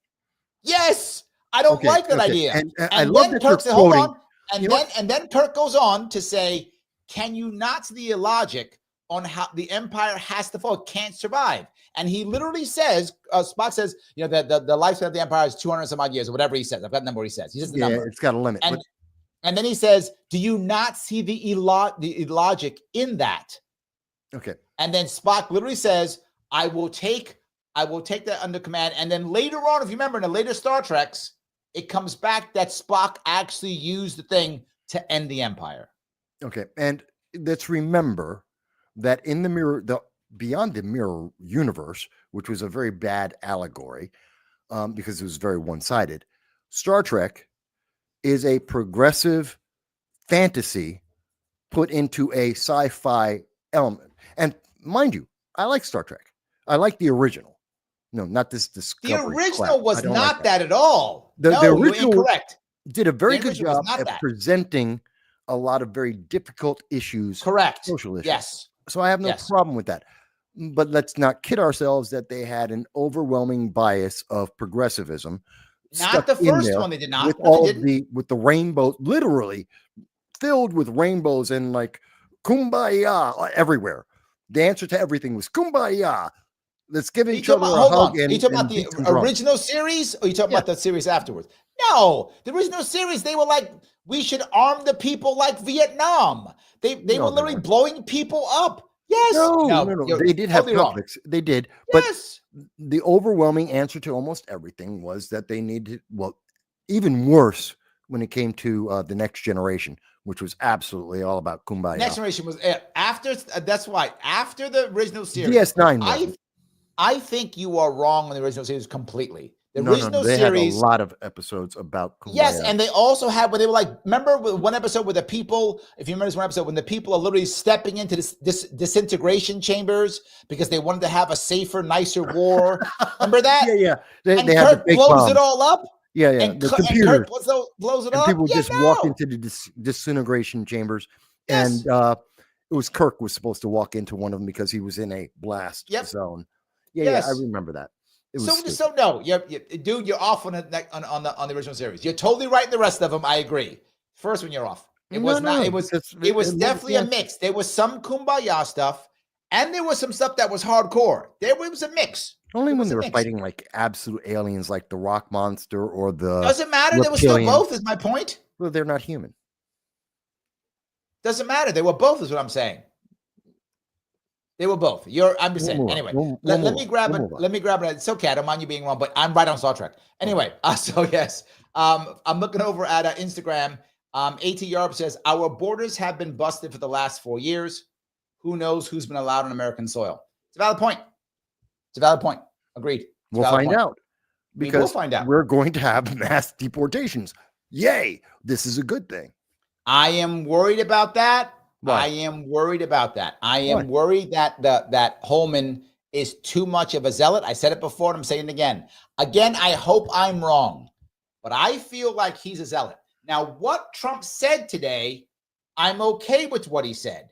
What he said was, we're going to get the criminal element out immediately. He didn't limit it to that. That wasn't. He's made many. No, that's what he said today. He said criminal element out. This was And the I'm start. good with that. No, he was going beyond that. He said that this was the start. This is the beginning of the change. And Yep. then he mentioned the immigration, where we're going to have the mass deportation of criminals. But guess what? Every illegal alien is a criminal. That is an inherent part of them. If you don't like the term illegal alien, call them criminals, because that's what they are. I don't care which term you use, but that's what they are, and they need to be gone. Okay, Period. let's keep going with this piece. I'm saying, if there are at 15, 20, who knows what number there are? 50 million, whatever. Pick the number, 50 million. Generally accepted term. There we go, 50 million of them. You start throwing all 50 million out like that. What I'm telling you is my worry, and I hope I'm wrong, but my worry is they're going to get overzealous.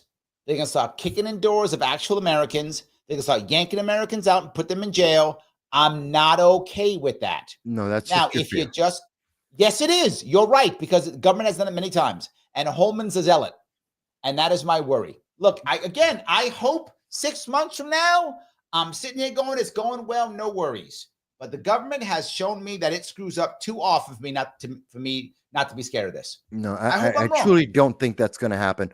I think what will happen, which is something I'm not happy about, is we're going to start going after all these criminals. They're going to be going to everyone who's been arrested, who's in jail right now, everyone who goes to a jail and then is being released by the sanctuary cities, the sanctuary states. There's going to be agents standing outside the door going, nope, you're coming with us. You're not going back out. And they're going to start deporting them that way. That's going to be part of the process. And as we deplete, but this I like, right? As we do this, Mike, what should happen is a certain percentage, I don't know what the percentage is, but a certain percentage will go, holy crap, we're in trouble, and they'll leave on their own before they go to jail. And that's my hope, right? No, a certain percentage will. I don't know what that 10%, I don't know. I'll take it. I hope it's 90%, but I'll take 10%. If 10% go, shit, I'm next, let me get out of here. This is what I'm hoping happens. I'm hoping people voluntarily do it. That is my hope. Now, I don't care if it's 10%. I'll take it. I wish it was 90. But the less people I have to round up with cops, the happier I am. The more we get people to walk away, the better. I have no problem with the cops doing it. Of course, we're going to maintain. We got to watch them, and obviously we punish those who go too far. Absolutely. I have no problem with that. But I have no problem with having the police and having a law enforcement do their job to enforce the standing law. Yeah, but there's a lot of other problems to deal with. Put them on the subways. I don't care about getting it's fine. Anyway, this is part of on the subways. Let's see who burned a woman alive. Guess what? Illegal alien. Who killed Lake and Riley? Illegal alien. You know what? Yes. And at this point, because we've made the nation so amorphous, we've left the border open so long that this is now they pushed us to an extreme to deal with the problem.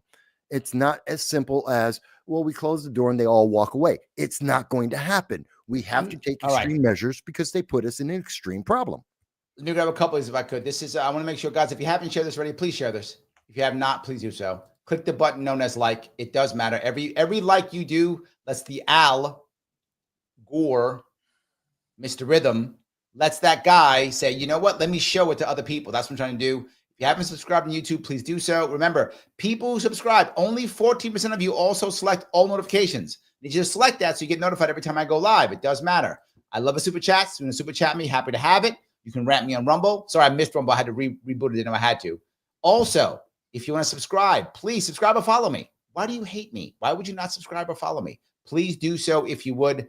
I appreciate that. It does matter. And the most important comment of the entire night, don't tell the me most critical comment, you're going for one for freedom. Is even though I knew Larry won tonight, 5-1 accurate statement.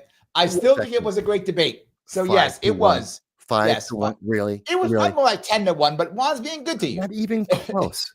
It's probably like 10-1. But I'll take it. Not it's even. Fine. Not even. But I'll take that. But so yes, remember, folks, at the end of all of this, Larry and I are going to still meet up. We're going to have breakfast. We're still going to hang out. We're still good friends. That's true. Yes, that's true. Yes. But you know what? And I think this is also important. I think we're going to see more people having conversations, honest, real conversations, and real honest disputes online going forward, because now the environment is welcoming. And it's okay to have a conversation and to disagree and to do so with passion and with points. Because I guarantee you, at the end of the day, I'm going back and I'm double checking some of the things that we were talking about. Yeah. And I have to reevaluate some of the things that, how far are we willing to go? And I know I can get very passionate, but I'm also listening. And I know you're doing the same thing, Larry. And I know when the cameras go off, we're going to go and talk and go, now that I'm thinking about it, now that I've had some time to reflect on it, I looked this up. And that's the good thing, especially when we know the thing that has made it so difficult. And one of the reasons why America has gotten into such a bad place is because the government was actively shutting down our voices, not only treating us like children, but saying, you can't say that. That's not American. Agreed. And that's one of the best things that we heard today. Yep. Let's see here. Straight Ann over on Rumble says, Larry wins 7-6. Oh, 7. Straight, I'm glad I got the win, but it was more like 10-6. But fine, whatever. All right. Anyway, well, I think they're getting closer to the accurate answer there. I still think Juan became a member. Thank you, Juan. I appreciate that. I appreciate that. Absolutely. And that makes him correct. There we go. Yes. Ryan says, I have it 8-2, Larry. Look at that. All right. Now we're talking. All right. Now we're good. I think there's a slight bias in your audience. True. Accurate. And I'm taking full advantage of it. Anyway, Mike, look, we've been on it 2.5 hours. I gotta get out of here. I got work to do for tomorrow morning. I gotta get back in action. So, I do want to say something if I can. Mike, thanks for coming on. Guys, please follow Mike over at No Sound Bites Allowed on Rumble. That's where he does a lot of his stuff. Head over to Rumble, check that out. He also does a live stream on Sundays. It's like 9 hours or something, whatever it is. He does it on Rumble and also on YouTube. And it's live. So you can go back and forth. Like you went back with us, you can go back and forth with him too.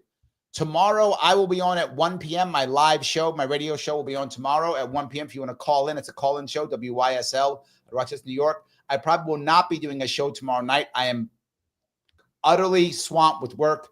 But I will be having another one on Wednesday. I will be doing Wednesday for sure. I might do tomorrow, but I definitely will do Wednesday, 7 p.m. I appreciate it. Mike, anything before we go? Hey, I love being on. Thank you guys for allowing me to be here with Larry and talk with him, and to give you guys a peek at some of the conversations we have in real life. It's always fun, and God knows me and Larry, we talk for hours at a time. So you guys get to see a little bit of that. But I appreciate your statements, whether you agree with me, disagree with me.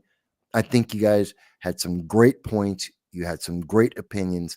I love each and every one of you. That's on my audience who's watching. That's Larry's audience that's watching. People who saw it for the first time. At the end of the day, please, the only way we have these kinds of conversations, the only way we make things better, no matter who you agree with, subscribe. You got to subscribe. Get Larry to 50,000. That's it. Get Larry to 50. We don't have to. We don't have to have every person in the world watching. 50,000. Not asking for a lot. There we go. I love that, guys. Thank you so much.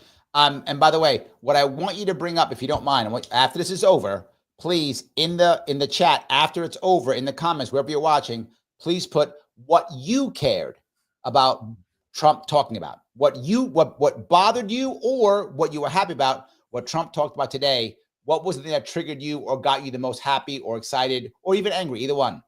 I will see you all very soon.